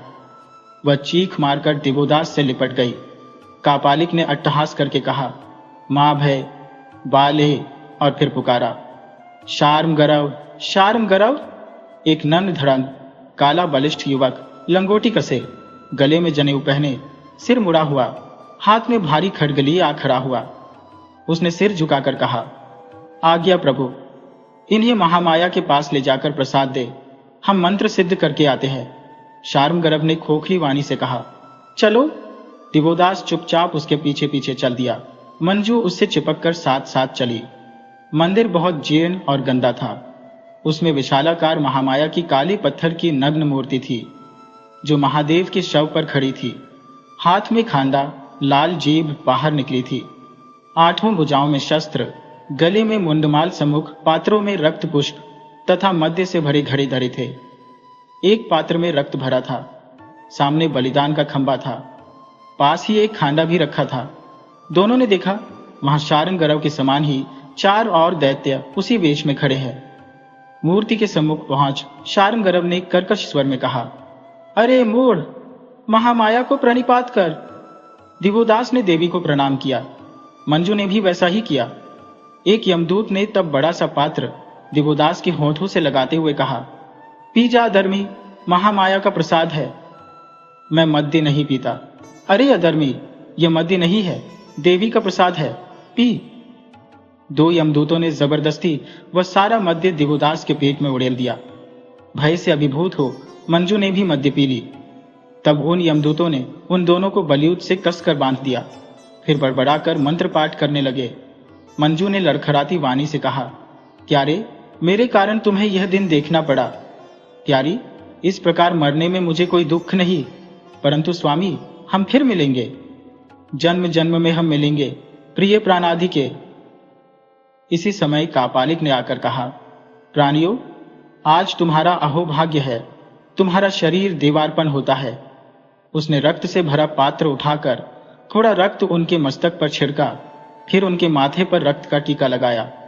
एक दैत्य ने झटका देकर उनकी गर्दनें झुकाई। उन पर कापालिक ने स्वस्ति का चिन्ह बना दिया। उसके बाद उन दैत्यों ने सिंदूर से वध्य भूमि पर भैवरी चक्र की रचना की। एक दैत्य भारी खांडा ले दिवोदास के पीछे जा खड़ा हुआ। मंजू ने साहस करके चिल्लाकर कहा, अरे पातकियों, पहले मेरा वध करो, मैं अपनी आंखों से पति का कटा सिर नहीं देख सकती। कालापिक ने एक बड़ा सा मद्य पात्र मुंह से लगाया और गटागट पी गया। फिर उसने गरज कर वार करने की आज्ञा दी, परंतु इसी क्षण एक चमत्कार हुआ। ब्रह्म राक्षस का खांडा हवा में लहराता ही रहा और उसका सिर कटकर पृथ्वी पर आ गिरा। कापालिक क्रोध और भय से थरथरा उठा। उसने कहा, अरे, किसने महामाया की पूजा भंग की? सुखदास ने रक्त भरा खड्ग हवा में नचाते हुए कहा, मैंने रे पातकी, अब भी तेरा धड़ भी शरीर से जुदा करता हो। इसी बीच वृद्ध ग्वाले ने दिवोदास और मंजू के बंधन खोल दिए। मुक्त होते ही दिवोदास ने झपट कर खांडा उठा लिया। उसने कापालिक पर तूफानी आक्रमण किया, परंतु कापालिक में बड़ा बल था। उसने खांडे सहित दिवोदास को उठाकर दूर पटक दिया। इसी समय सुखदास का खड्ग उसकी गर्दन पर पड़ा और वह वहीं लड़खड़ाकर गिर गया। वृद्ध ने भी एक यमदूत को भूमिशाय किया। शेष 2 प्राण लेकर भाग गए। दिवोदास घाव खा गए थे। सुखदास ने हाथ का सहारा दे दिवोदास को उठाया और बोला, साहस करो भैया, यहां से भाग चलो। दिवोदास ने कंधे पर मंजू को लाद लिया। दोनों व्यक्ति नंगी तलवार लिए साथ चले। वर्षा अब बंद हो गई थी। आकाश स्वच्छ हो गया था। वे बराबर उत्तराभिमुख होते जा रहे थे। मद्य के प्रभाव से मंजू मूर्छित हो गई थी। दिवोदास के भी पांव लड़खड़ा रहे थे, परंतु वह साथियों के साथ भागा जा रहा था। मंजू उसकी पीठ से खिसकी पड़ती थी। सुखदास उन्हें सहारा दे रहा था। इसी समय एक ओर से दल अश्वारोही सैनिकों ने उन्हें घेरकर बंदी बना लिया। सारा उद्योग विफल गया। बेचारे को बांध कर ले चले। कहने की आवश्यकता नहीं कि ये सिद्धेश्वर के सैनिक थे। चारों अपराधियों का विचार हो रहा था। उच्च स्वर्णपीठ पर आचार्य वज्रसिद्धि, सिद्धेश्वर और काशीराज उपस्थित थे। सम्मुख चारों अपराधी रस्सियों से बंधे खड़े थे। पीछे तलवार लिए सैनिक खड़े थे। दर्शकों की बड़ी भारी भीड़ एकत्र थी। मंजू घोषा ने करोड़ स्वर में चिल्लाकर कहा, आर्यपुत्र, इनसे कह दो कि हम धर्मतः पति पत्नी हैं। हमने देवता की साक्षी में विवाह किया है। प्रिय, अधीर मत हो, देखो तो ये भंड पाखंडी क्या निर्णय करते हैं। काशीराज ने कहा, भिक्षु, तुम क्या कहना चाहते हो? महाराज, यह मेरी विवाहिता पत्नी है और मैं श्रेष्ठी धनंजय का पुत्र दिवोदास हूँ। मेरी यह पत्नी लिच्छवी राजनंदिनी मंजू घोषा है। वज्र सिद्धि ने कहा, शातम पापम, तूने मुझसे प्रव्रज्या ली है, तू ऐसा कहकर भिक्षु धर्म से च्युत होता है। मंजू ने कहा, प्रियतम, इनसे कह दो कि मैं तुम्हारे भाभी पुत्र की माता हो, जो मेरे उदर में पोषण पा रहा है। सिद्धेश्वर, तू देवार्पित देवादासी है, क्या तूने ऐसा पातक किया है? इससे तो देवाधिष्ठान ही कलंकित हो गया। मंजू, कलंकित किया मैंने या तुम जैसे धर्म ढोंगियों ने, जो जंगली पशु की भांति खून के प्यासे हैं। तुम गाय की खाल ओढ़कर धर्म के ठेकेदार बने बैठे हो, धर्म की आड़ में आखेट करने वाले पेशेवर अपराधी हो। क्या सब खोलकर कह दो? सिद्धेश्वर महाराज, ये धर्मापराधी है, इनका विचार धर्मानुमोदित होना चाहिए, राज नियमानुसार नहीं। आप इसमें विक्षेप मत कीजिए, मैं इस दासी का प्रायश्चित्त विधान करूंगा। फिर उसने सैनिकों से कहा, अरे सैनिकों, इस दासी को अभी ले जाओ, मैं इसके पाप के प्रायश्चित्त की समुचित व्यवस्था करूंगा। दिवोदास ने क्रोध से पैर पटक कर कहा, कदापि नहीं महाराज, मैं आपको सावधान करता हूं कि लिच्छविराज नंदिनी का यदि बाल भी बांका हो गया तो आपके राज्य का खंड खंड हो जाएगा।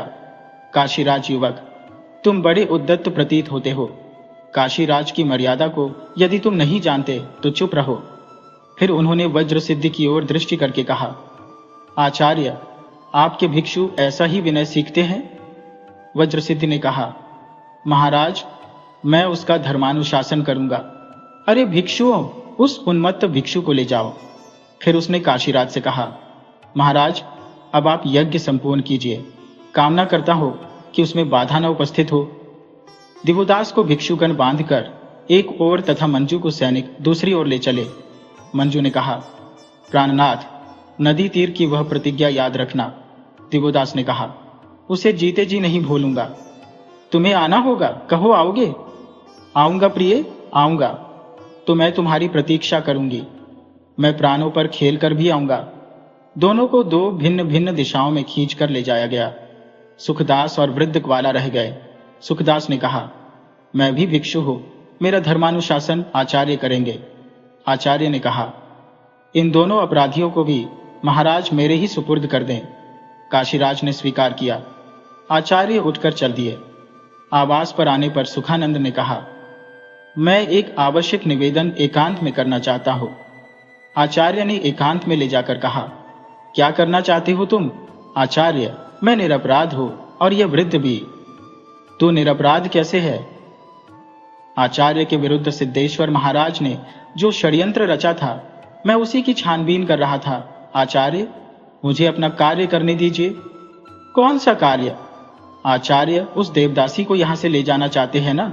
चाहता तो हो, पर सिद्धेश्वर की उस पर कुदृष्टि है, यह मैं देख चुका हूं, परंतु मैं उसे यहां से उड़ा ले चलूंगा। किस प्रकार? ये मुझ पर छोड़ दीजिए आचार्य। किंतु धर्मानुज जो है वह तो आपके अधीन है आचार्य, वह कर क्या सकता है? और यह बूढ़ा मूर्ख कौन है? एक गंवार है आचार्य, लोभ लालच देकर अपनी सहायता के लिए रख लिया है। तो तुम दोनों को मुक्त करता हो, कार्य करो। किंतु आचार्य, केवल मुक्ति ही नहीं, स्वर्ण भी चाहिए। स्वर्ण भी ले भद्र, पर उस दासी को निकाल ले चल। ये कौन सी बड़ी बात है? कह दूंगा, मैं उस भिक्षु का संदेशवाहक हूं, उसी ने तुझे बुलाया है। हंसती खेलती चली आएगी। उसने मुझे उसके साथ देखा भी है। इसके बाद जैसा आचार्य चाहे। तो भद्र, तू चेष्टा कर। आचार्य, मुझे इस मूर्ख धर्मानुज से भी मिलते रहने की अनुमति दी जाए। किस लिए? उसे बहका फुसलाकर एक पत्र उस दासी के नाम लिखा सको तो कार्य जल्द सिद्ध होगा।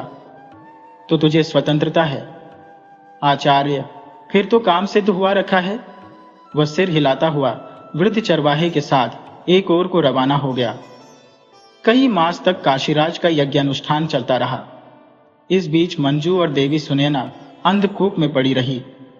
उन्हें बाहर निकालने का सुयोग सुखदास को नहीं मिला, परंतु जो ही यज्ञ समाप्त हुआ तथा आचार्य वज्र सिद्धि काशी से विदा हुए, सुखदास की युक्ति और उद्योग से मंजू और देवी सुनयना अंधकूप से मुक्त होकर भाग निकली। परंतु इस विपत्ति एक दूसरी विपत्ति आ खड़ी हुई। मंजू को प्रसव वेदना होने लगी। देवी सुनयना ने सुखदास से कहा, अब तो कहीं आश्रय खोजना होगा, चलना संभव ही नहीं है।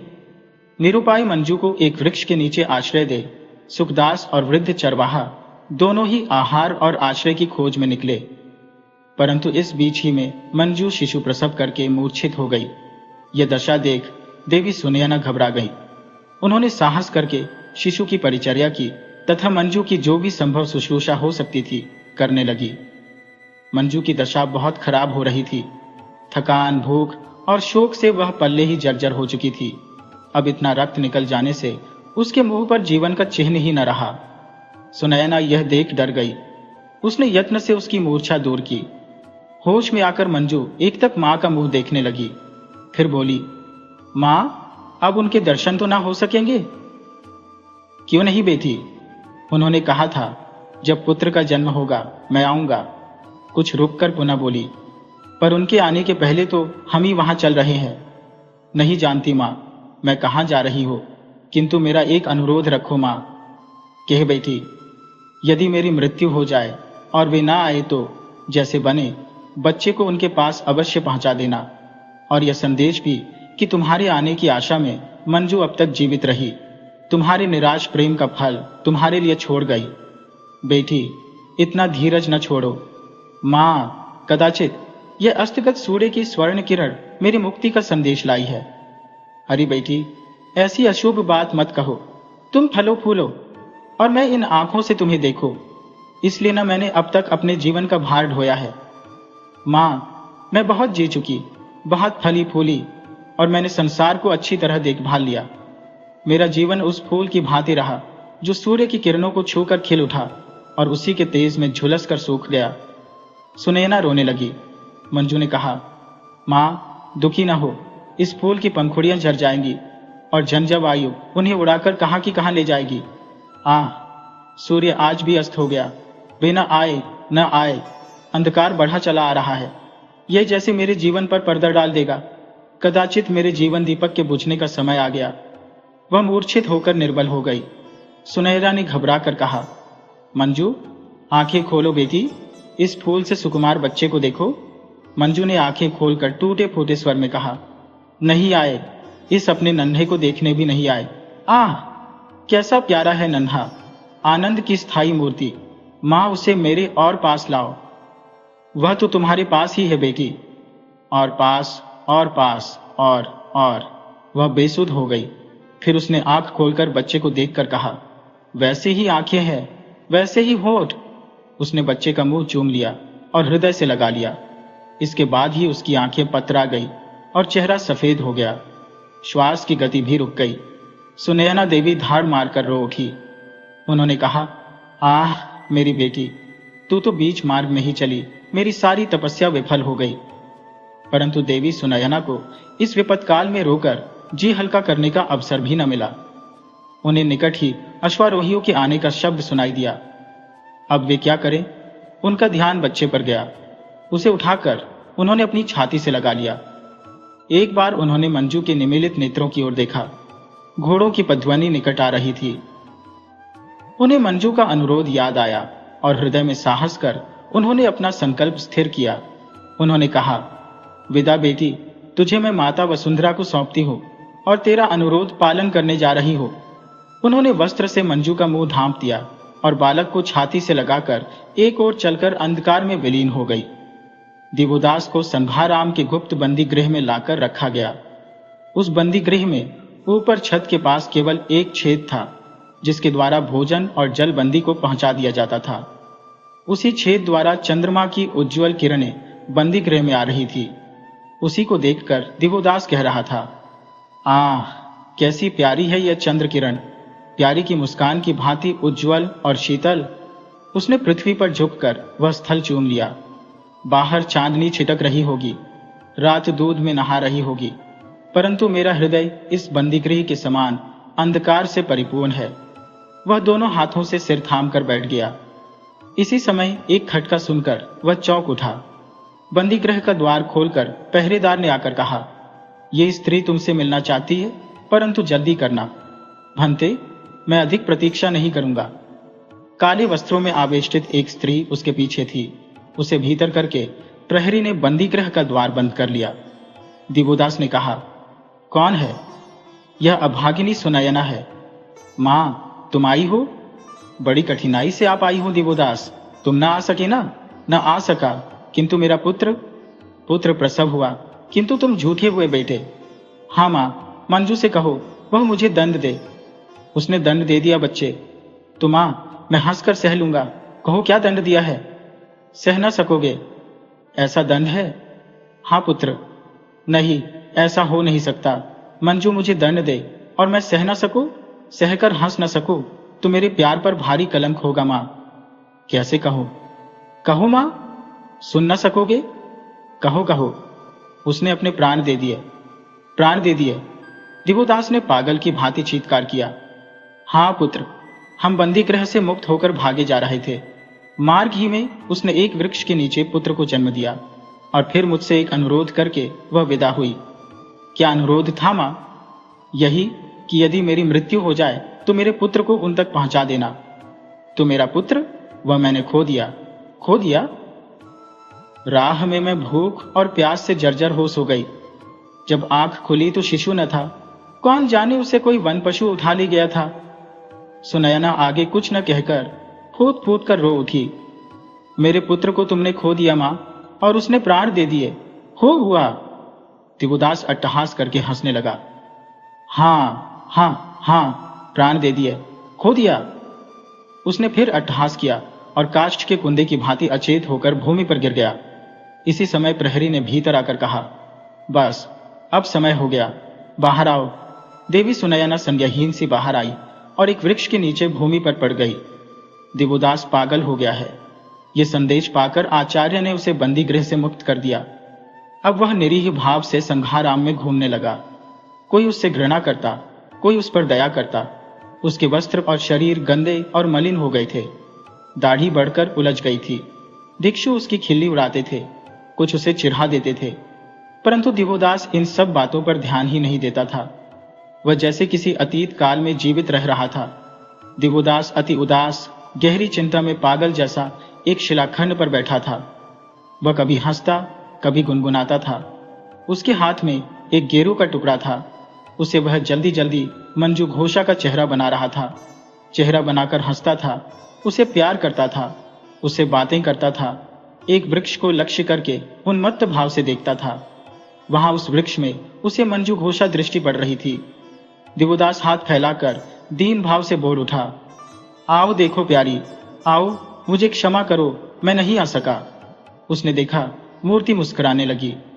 उसके होंठ हिलने लगे और 2 बूंद आंसू उसकी आंखों से टपक पड़े। उसने उंगली उठाकर कहा, झूठे।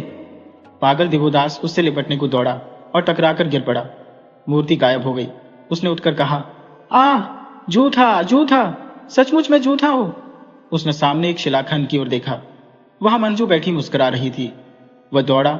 मूर्ति उसी भाव से वही शब्द कहती हुई गायब हो गई। दिवोदास पत्थर से टकराकर फिर गिर पड़ा। फिर उठकर मंजू मंजू चिल्लाने लगा। जिस वस्तु पर उसकी नजर जाती, वही उसे मंजू की मूर्ति वही संकेत करके, वही शब्द कहकर गायब हो जाती। वह पागल की तरह दौड़ता और टक्करें खाकर गिरकर घायल हो जाता।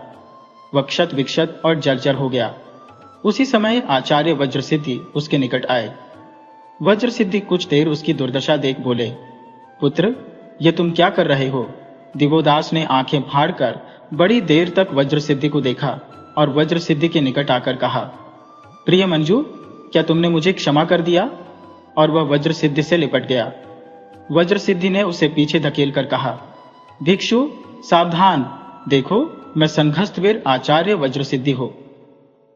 दिवोदास आचार्य को देखकर कांपता हुआ हटकर खड़ा हो गया और कहा, आचार्य वज्रसिद्धि, क्या तुम मंजू का संदेश लाए हो? क्या वह आ रही है?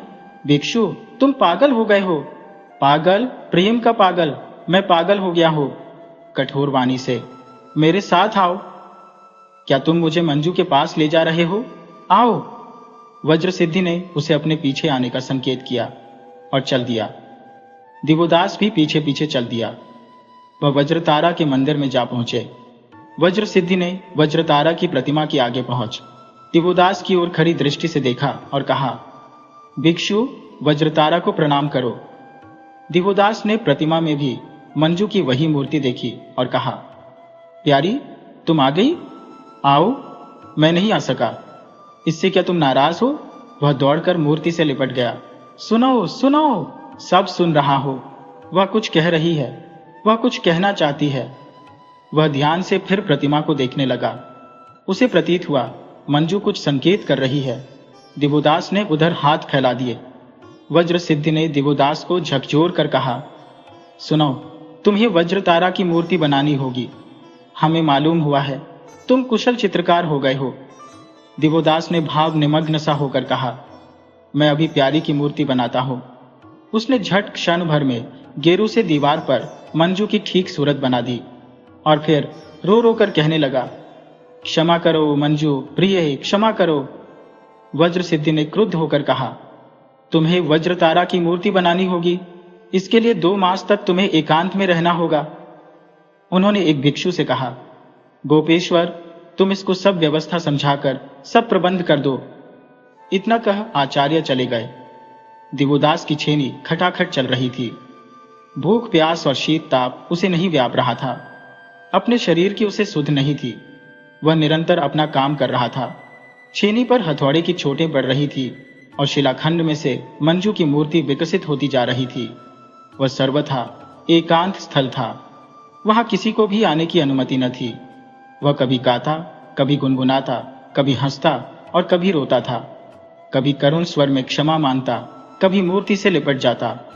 उसकी तन्मयता की सीमा को पार कर गई थी, जैसे वह मूर्ति में मूर्तिमय हो चुका हो। मूर्ति बनकर तैयार हो गई। दिवोदास के शरीर में केवल हड्डियों का ढांचा मात्र रह गया था। उसके दाढ़ी और सिर के बालों ने उलझकर उसकी सूरत भूत के समान बना डाली थी। परंतु उस एकांत अनुष्ठान में कोई उसके पास नहीं आ पाता था। वह बड़ी देर तक मूर्ति के मुख को एकटक देखता रहा। वह मुंह हूबहू मंजू का मुंह था। उसे ऐसा प्रतीत हुआ कि वह मुंह मुस्कुरा रहा है। उसे उसके ओठ हिलते दिख पड़े। उसने जैसे सुना कि उन ओठों में से एक शब्द बाहर हुआ, झूठे। उसकी आंखों में आंसू भर आए। उसने मूर्ति के पैरों में गिरकर कहा, मुझे क्षमा करो मंजू, मैं नहीं आ सका।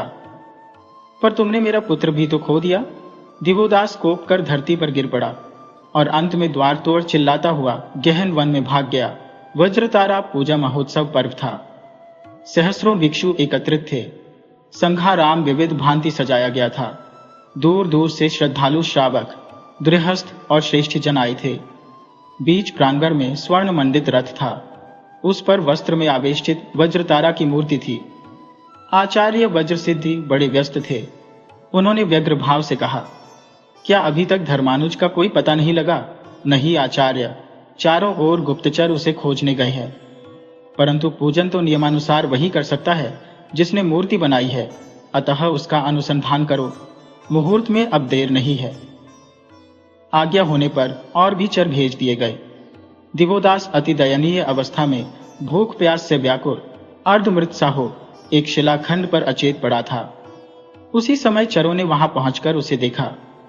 उसे चेत में लाने की बहुत चेष्टा की, परंतु उसकी मूर्छा भंग न हुई।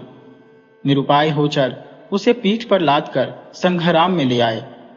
संघाराम के चिकित्सकों ने उसका उपचार किया। उपचार से तथा थोड़ा दूध पीने से वह कुछ चैतन्य हुआ, परंतु उसकी संज्ञा नहीं लौटी। बाहर बहुत कोलाहल हो रहा था। सहस्रों भिक्षु और भावुक भक्त चिल्ला रहे थे। दफ मृदंग मीरज बज रहे थे। सारा प्रांगण मनुष्यों से भरा था।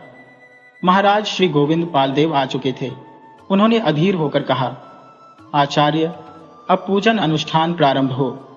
आचार्य ने चिंतित स्वर में कहा, भिक्षु धर्मानुज को यहां लाओ, वह विधिवत पूजन करे। कुछ भिक्षु उसे पकड़ कर ले आए। वह गिरता पड़ता आकर मूर्ति के सम्मुख खड़ा होकर हंसने लगा। इसी समय मूर्ति का आवरण उठाया गया। मूर्ति के मुख पर दिवोदास ने दृष्टि डाली। उसे प्रतीत हुआ जैसे मूर्ति मुस्कुरा रही है। उसने फिर देखा। मूर्ति ने 2 उंगली ऊपर उठाकर कहा, झूठे। उसने स्वयं वह शब्द सुना। स्पष्टतया। उसने मूर्ति के ओठों को हिलते देखा। यह देखते ही दिवोदास मूर्छित होकर मूर्ति के चरणों में गिर गया। अनुष्ठान खंडित हो गया। आचार्य वज्रसिद्धि असंयत होकर उठ खड़े हुए। सहस्र सहस्र भिक्षु, नमो अरिहंताय नमो बुद्धाय, चिल्ला उठे। आचार्य ने उच्च स्वर से कहा, इस विक्षिप्त भिक्षु को भीतर ले जाओ, मैं स्वयं अनुष्ठान संपूर्ण करूंगा। परंतु इसी समय मेघ गर्जन के समान एक आवाज आई, ठहरो।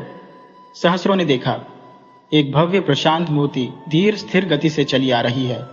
उसके पीछे सुनैना वस्त्र में कुछ लपेटे हुए आई है। उनके पीछे सुखदास और वही वृद्ध ग्वाला है। लोगों ने देखा, उसी सौम्य मूर्ति के साथ महाश्रेष्ठ धनंजय भी है। सौम्य मूर्ति सबके देखते देखते वेदी पर चढ़ गई। उसने प्रतिमा के सिर पर हाथ रखा। हाथ रखते ही प्रतिमा सजीव हो गई। वह हिलने लगी। प्रतिमा में सजीवता के लक्षण देख सहस्रों कंठ भगवती वज्रतारा की जय चिल्ला उठे। प्रतिमा ने हाथ उठाकर सबको शांत और चुप रहने का संकेत किया। क्षण भर ही में सन्नाटा छा गया। मूर्ति ने वीणा की झंकार के समान मोहक स्वर में कहा, मोर भिक्षुओं, तुम जानते हो कि धर्म क्या है? सहस्रों कंठों ने विस्मित होकर कहा, माता, आप हमें धर्म की दीक्षा दीजिए। मूर्ति ने कहा, मनुष्य के प्रति मनुष्यता का व्यवहार करना सबसे बड़ा धर्म है। संसार को संसार समझना धर्म का मार्ग है। सहस्रों कंठों से निकला, मातेश्वरी वज्रतारा की जय हो। मूर्ति ने फिर वज्रसिद्धि की ओर उंगली से संकेत करके कहा, यह धर्मढोंगी पुरुष लाखों मनुष्यों को धर्म से दूर किए जा रहा है। मैं इस पाखंडी का वध करूंगी। मूर्ति ने सहसा खड्ग ऊंचा किया। जनपद स्तब्ध रह गया। भिक्षुगण चिल्ला उठे, रक्षा करो देवी, रक्षा करो। वज्रसिद्धि अब तक विमूढ़ बना खड़ा था। अब उसने मूर्ति के रूप में मंजू को पहचान कर कहा, यह देवी वज्रतारा नहीं है, ये पापिष्ठा धूत पापेश्वर के मंदिर की अधम देवदासी मंजू घोषा है। इसे बांध लो। मंजू ने कहा, वही हो, और तुमसे पूछती हो कि तुम मनुष्य को मनुष्य की भांति क्यों नहीं रहने देना चाहते? वज्रसिद्धि ने फिर गरज कर कहा, बांधो इस पापिष्ठा को। जनता में कोलाहल उठ खड़ा हुआ। सहस्रों भिक्षु रथ पर टूट पड़े। अब उस भव्य सौम्य पुरुष मूर्ति ने हाथ उठाकर कहा, सब कोई जहां हो वहीं शांत खड़े रहो। इस बार फिर सन्नाटा हो गया। उसी भव्य मूर्ति ने उच्च स्वर से पुनः कहा, मैं ज्ञानश्री मित्र हूं, तुम्हें शांत रहने को कहता हूं। आचार्य ज्ञानश्री मित्र का नाम सुनते ही सहस्र सहस्र सिर पृथ्वी पर झुक गए। महाराज गोविंदपाल देव ने उठकर साष्टांग दंडवत किया। लोग आश्चर्य विमुग्ध उस महापुरुष को देखने लगे, जिसका दर्शन पाना दुर्लभ था तथा जो त्रिकालदर्शी प्रसिद्ध था। आचार्य ने देवी सुनैना को संकेत किया। उन्होंने वस्त्र में आवेष्टित बालक को मंजू की गोद में दे दिया। मंजू ने खड्ग रखकर बालक को छाती से लगाकर कहा, यह मेरा पुत्र है, जिसे वे अभागे धर्म पाखंडी पाप का फल कहते हैं, जिनके अपने पाप ही अगणित है। भिक्षुओं में फिर क्षोभ उठ खड़ा हुआ। आचार्य ज्ञान ने मेघ गर्जन के स्वर में कहा, भिक्षुओं शांत रहो। फिर उन्होंने दिवोदास के मस्तक पर हाथ रखकर कहा, उठो श्रेष्ठ पुत्र। दिवोदास जैसे गहरी नींद से जग गया हो। उसने इधर उधर आश्चर्य से देखा, फिर पुत्र को गोद में लिए मंजू को सम्मुख मुस्कुराती खड़ी देखकर बारंबार आंख मलकर कहा, यह मैं क्या देख रहा हूं? स्वप्न है या सत्य? सब सत्य है प्राणाधिक। यह तुम्हारा पुत्र है, इसका चंद्रमुख देखो। दिवोदास का लुप्त ज्ञान पीछे लौट रहा था। उसने भुनभुनाकर कहा, कैसी मीठी भाषा है, कैसे ठंडे शब्द है। आहा, कैसा सुख मिला, जैसे कलेजे में ठंडक पड़ गई। मंजू ने कहा, प्यारे प्राणेश्वर, इधर देखो। उसने दिवोदास का हाथ पकड़ लिया। दिवोदास का उस स्पर्श से चैतन्य हो जाग उठा। उसने कहा, क्या क्या तुम हो सचमुच? तो ये स्वप्न नहीं है। वह फिर आंखें मलने लगा। मंजू ने कहा, स्वामिन आर्यपुत्र, यह तुम्हारा पुत्र है, लो। मेरा पुत्र? उसने दोनों हाथ फैला दिए। पुत्र को लेकर उसने छाती से लगा लिया। वज्रसिद्धि ने एक बार फिर अपना प्रभाव प्रकट करना चाहा। उसने ललकार कर कहा, भिक्षुओं, इन धर्म विद्रोहियों को बांध लो। भिक्षुओं ने एक बार फिर शोर मचाया। वे रथ पर टूट पड़े। दिवोदास ने रोकना चाहा, परंतु वह धक्का खाकर गिर गया। सहसा महाराज गोविंदपाल देव ने खड़े होकर कहा, जो जहां है वहीं खड़ा रहे। महाराज की घोषणा सुनते ही एक बार स्तब्धता छा गई।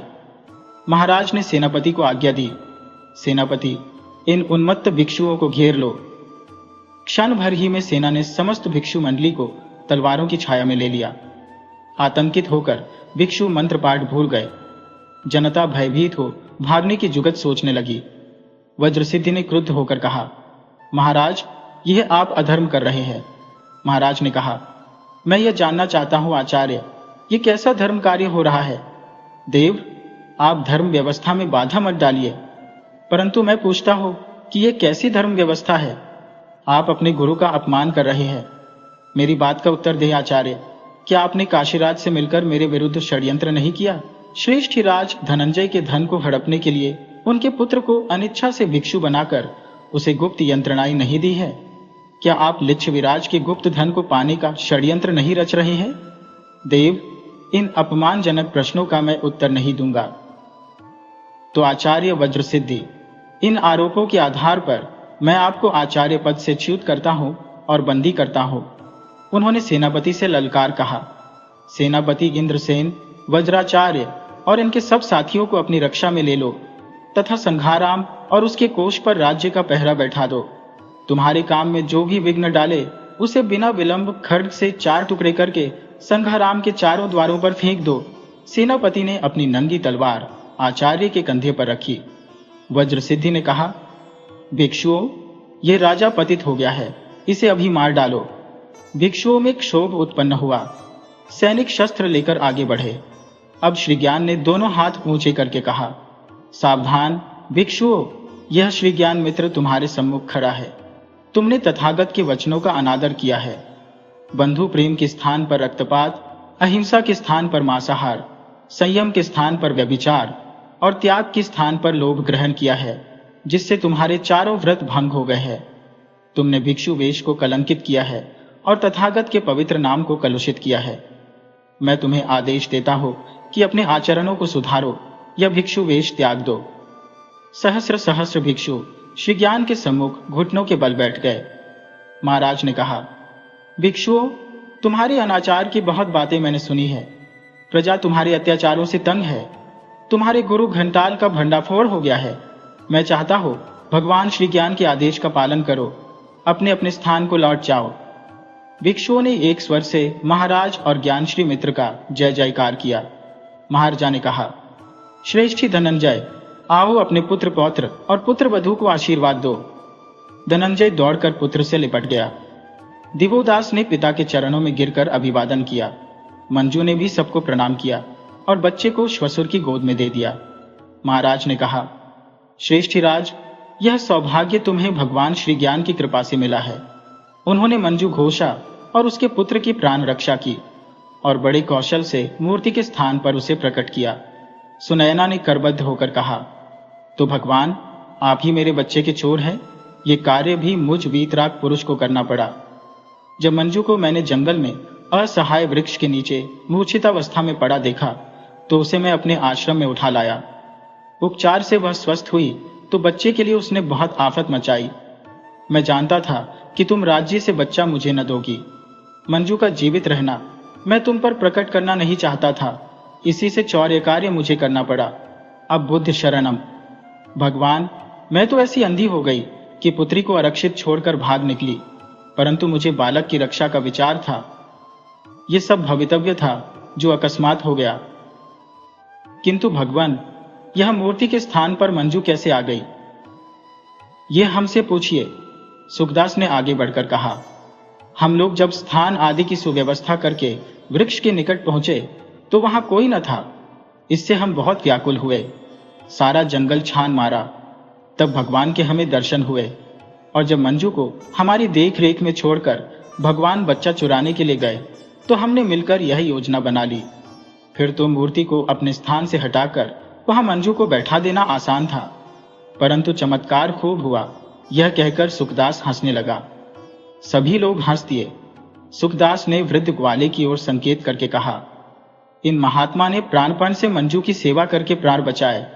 हमारी योजना न सफल होती यदि यह मदद न करते। ग्वाले ने चुपचाप सबको हाथ जोड़ दिए। आचार्य श्री ज्ञान ने कहा, यह सब विधि का विधान है लिच्छवि राजमहिषी। राजा ने अकचकाकर कहा, यह आपने क्या शब्द कहा? लिच्छवि राजमहिषी कौन? महाराज, यह देवी सुनयना लिच्छविराज श्री नृसिंहदेव की पट्टराज महिषी कीर्ति देवी है, जिन्हें काशीराज ने छल से मारकर उनके राज्य को विध्वंस किया था। मंजू घोषा इन्हीं की पुत्री है। महाराज ने कहा, महारानी, इस राज्य में मैं आपका स्वागत करता हूं, और राजकुमारी, आपका भी तथा कुमार को मैं वैशाली का राजा घोषित करता हूं, और उनके लिए यह तलवार अर्पित करता हूं जो शीघ्र काशीराज से उनका बदला लेगी। रानी ने कहा, हम दोनों माता पुत्री कृतार्थ हुई। महाराज, आपकी जय हो। अब इस शुभ अवसर पर यह तुच्छ भेंट मैं दिवोदास को अर्पण करती हूँ। उसने अपने कंठ से एक तावीज निकालकर दिवोदास के हाथ में देते हुए कहा, इसमें उस गुप्त रत्न कोश का बीजक है जिसका धन 7 करोड़ स्वर्ण मुद्रा है। पुत्र, मुझ अभागिन विधवा का यह तुच्छ दहेज स्वीकार करो। श्रेष्ठी धनंजय ने आगे बढ़कर कहा, महारानी, आपने मुझे और मेरे पुत्र को धन्य कर दिया। आचार्य श्री ज्ञान ने हाथ उठाकर कहा, आप सबका कल्याण हो। आज से मैं आचार्य शाक्य श्रीभद्र को इस महाविहार का कुलपति नियुक्त करता हूं। महाराज ने स्वीकार किया और सबने आचार्य को प्रणाम किया और अपने गंतव्य स्थान की ओर चले गए। आचार्य शाक्य श्रीभद्र महायान के आचार्य थे, शून्यवाद के परम पंडित थे। उसके नाम और पांडित्य की बड़ी धूम थी। विक्रमशिला विश्वविद्यालय के पीठाधीश्वर हो जाने पर भी वज्र गुरुओं का गुट विक्रमशिला से टूटा नहीं। यद्यपि आचार्य वज्र सिद्धि अब कुलपति नहीं रहे थे, पर वे वज्र गुरुओं के शिरोमणि थे। ये वज्र गुरु वैपुल्यवादी थे और उनका संगठन साधारण न था। उनके सामने आचार्य शाक्य श्रीभद्र की चलती नहीं थी, जो हजारों लाखों तरुण तरुणियां पीत कफनी पहन कच्ची उम्र में ही भिक्षु भिक्षुणी हो जाते थे। उनकी काम वासना तो कायम ही रहती थी। किसी भी ज्ञान और उपदेश से वह दबती न थी। वह तो स्वस्थ शरीर का नैसर्गिक धर्म था। वैपुल्यवादी एकाभिप्रायण स्त्री गमन कर सकते थे। वे गृहस्थों की भांति मानव शरीर की प्राकृतिक आवश्यकता को गृहस्थाश्रम के सीधे साधे सरल मार्ग द्वारा पूर्ण नहीं करते थे। वे तो एकाभिप्राय की आड़ लेकर रहस्यपूर्ण शब्दजाल द्वारा संभोग क्रिया का सम्यक संबुद्ध बनने के लिए वज्रगुरु की सहमति से स्त्री सेवन कर सकते थे। वे किसी नीच जाति की युवती को मुद्रा बनाकर गुरु के निकट जाते और गुरु की आज्ञा से मिथुन योग करते थे। वज्र गुरु की आज्ञा से यह मैथुन सेवन काम वासना की तृप्ति के लिए नहीं होता था, सम्यक संबुद्ध और सिद्ध बनने के लिए होता था। ये सब नियम गुह्य थे और उसी से भैरवी चक्र का जन्म हुआ। बौद्धों के प्राचीन सूत्र बहुत लंबे लंबे होते थे। उन्हें घोंकने और याद करने में बहुत समय लगता था, इसलिए वैपुल्यवादियों ने छोटी छोटी धारणियां बनाई थी। उनके पाठ से भी वही प्राप्त होता था जो सूत्रों के पाठ से होता था, पर धारणियों को कंठ करने भी दिक्कत पड़ती थी। इसीलिए अब उसके स्थान पर मंत्रों को रचा गया था, जिनमें अस्त व्यस्त शब्द ही थे, जैसे ओ मुने मुने महामुने स्वाहा अथवा ओ आहो। लोगों का विश्वास था कि इस मंत्रों के जाप से अभिलषित फल प्राप्त होता है। मंत्र शक्ति के इस विश्वास के साथ साथ वे कुछ भोग की क्रियाओं को भी सीखते थे। वे समझते थे कि इन क्रियाओं द्वारा शारीरिक और मानसिक शक्तियों का विकास होता है। इस समय बुद्ध को भी अलौकिक या अमानव माना जाता था। ये वज्र गुरु खान पान रहन सहन में आचार विचार का कोई ध्यान नहीं करते थे। उचित अनुचित कर्तव्य अकर्तव्य का भेद सिद्ध पुरुषों में नहीं होता, यही लोग समझते थे। स्त्री मात्र से संभोग करना वे अपनी साधना में सहायक मानते थे। साथ ही मध्य मांस का संवहन भी योग क्रियाओं के लिए आवश्यक था। ऐसा ही यह युग था जिसका केंद्र विक्रमशिला, नालंदा और उदंतपुरी के विहार बने हुए थे। एक ओर इन विद्या केंद्रों में भांति भांति के शास्त्र और विद्याएं पढ़ाई जाती थी, जिसकी ख्याति देश देशांतरों में थी, तो दूसरी ओर ये धर्म पाखंड और अत्याचार चल रहे थे। इस काल में सदगृहस्थ ब्राह्मणों और बौद्ध भिक्षुओं का समान आदर सत्कार करते थे। शैवों, शाक्तों और वाम मार्गियों के कई अघोरी पंथ भी थे, जिनसे गृहस्थ भयभीत रहते थे। पौराणिक धर्म के पुनरुत्थान के साथ जिन देवी देवताओं की उपासना का आरंभ हुआ, बौद्ध उनकी उपेक्षा नहीं कर सके। उन्होंने उन्हें नए नामों से अपने धर्म में सम्मिलित कर लिया। मंजूश्री तारा, अवलोकितेश्वर आदि नामों से अनेक देवी देवताओं ने बौद्ध धर्म में भी प्रवेश कर लिया था। कुछ तो इस कारण से और कुछ तंत्रवाद के प्रवेश ने शक्ति के उपासक पौराणिक और वज्रयानी बौद्धों को परस्पर निकट ला दिया था। पौराणिकों ने बुद्ध को 10 अवतारों में गिन लिया था। पाल देशी बौद्ध राजा थे, पर ब्राह्मणों को भी मानते थे। 7वीं शताब्दी ही में अनेक ऐसे पौराणिक पंडितों ने जन्म लिया, जिन्होंने अपनी तर्क शक्ति और विद्वत्ता के प्रभाव से सबको चकाचौंध कर दिया। कुमारिल भट्ट और प्रभाकर के नाम इनमें विशेष रूप से उल्लेखनीय है। शंकर भी एक असाधारण पुरुष थे। इनके कारण बौद्ध भिक्षुओं का प्रताप कम अवश्य पड़ गया था, पर बौद्ध संघ को स्थापित हुए 1000 साल से भी ऊपर हो चुके थे। उनके मठों में अतोल संपदा जमा हो गई थी और मगध के विहारों में हजारों भिक्षु निश्चिंत होकर आनंद के साथ जीवन व्यतीत करते थे। वे केवल अब नाम के भिक्षु थे। भिक्षा मांगने, भिक्षा पात्र लेकर उन्हें अब लोगों के घर जाना नहीं पड़ता था। इधर आश्रमों और मठों के रहने वाले सन्यासियों में भी स्फूर्ति उदय हुई थी। इससे भारत में उस समय बौद्धों के प्रति उदासीनता बढ़ती जाती थी। परंतु 8वीं शताब्दी से 12वीं शताब्दी तक 500 वर्षों में वज्रयान ने एक प्रकार से सारी ही भारतीय जनता को कामी, व्यसनी, शराबी और अंधविश्वासी बना दिया था। राजा लोग तो अब भी किसी सिद्धाचार्य और उनके तांत्रिक शिष्यों की पलटने साथ रखते थे, जिन पर भारी खर्च किया जाता था। ईस्वी सन 1192 में तराइन की रणस्थली में चौहान कुल कमल दिवाकर पृथ्वीराज का सौभाग्य सूर्य अस्त हुआ। इसके 2 वर्ष बाद चंदोबर की भूमि में कन्नौज के जयचंद्र को भी मुस्लिम तलवार का पानी पी खेत रहना पड़ा। इसके बाद हिंदू संस्कृति के एकमात्र गढ़ बनारस पर मुस्लिम तलवार जा धमकी।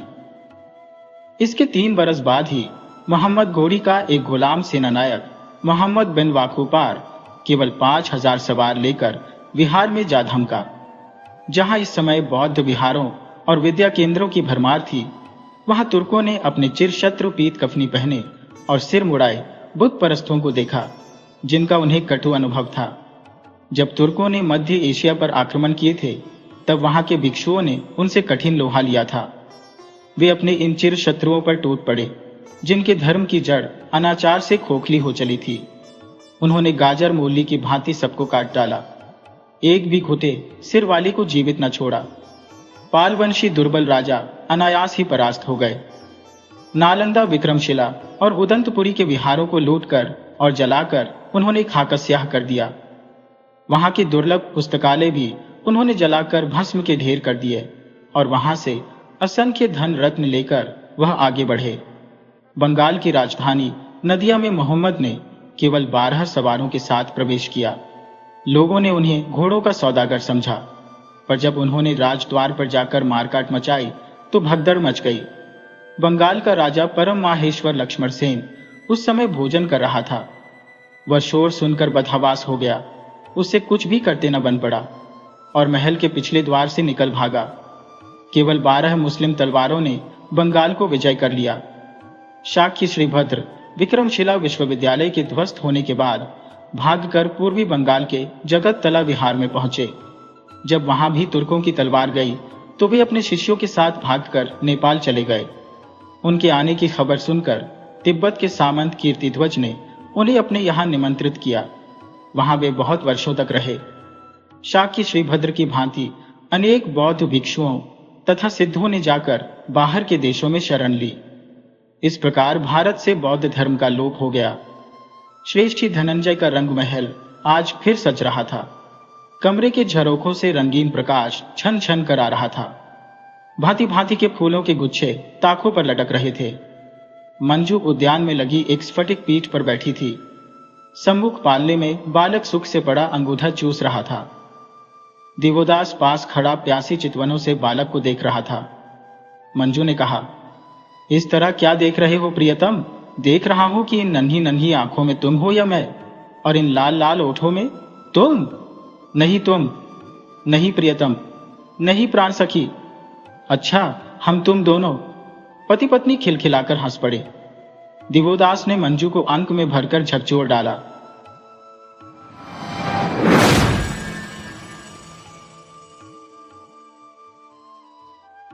वीडियो अच्छी लगी हो तो इसे लाइक करें और ऐसी ही मज़ेदार कहानियों के लिए चैनल को सब्सक्राइब करें और बेल आइकन दबाएं। ज़्यादा से ज़्यादा अपने दोस्तों को शेयर करें। धन्यवाद।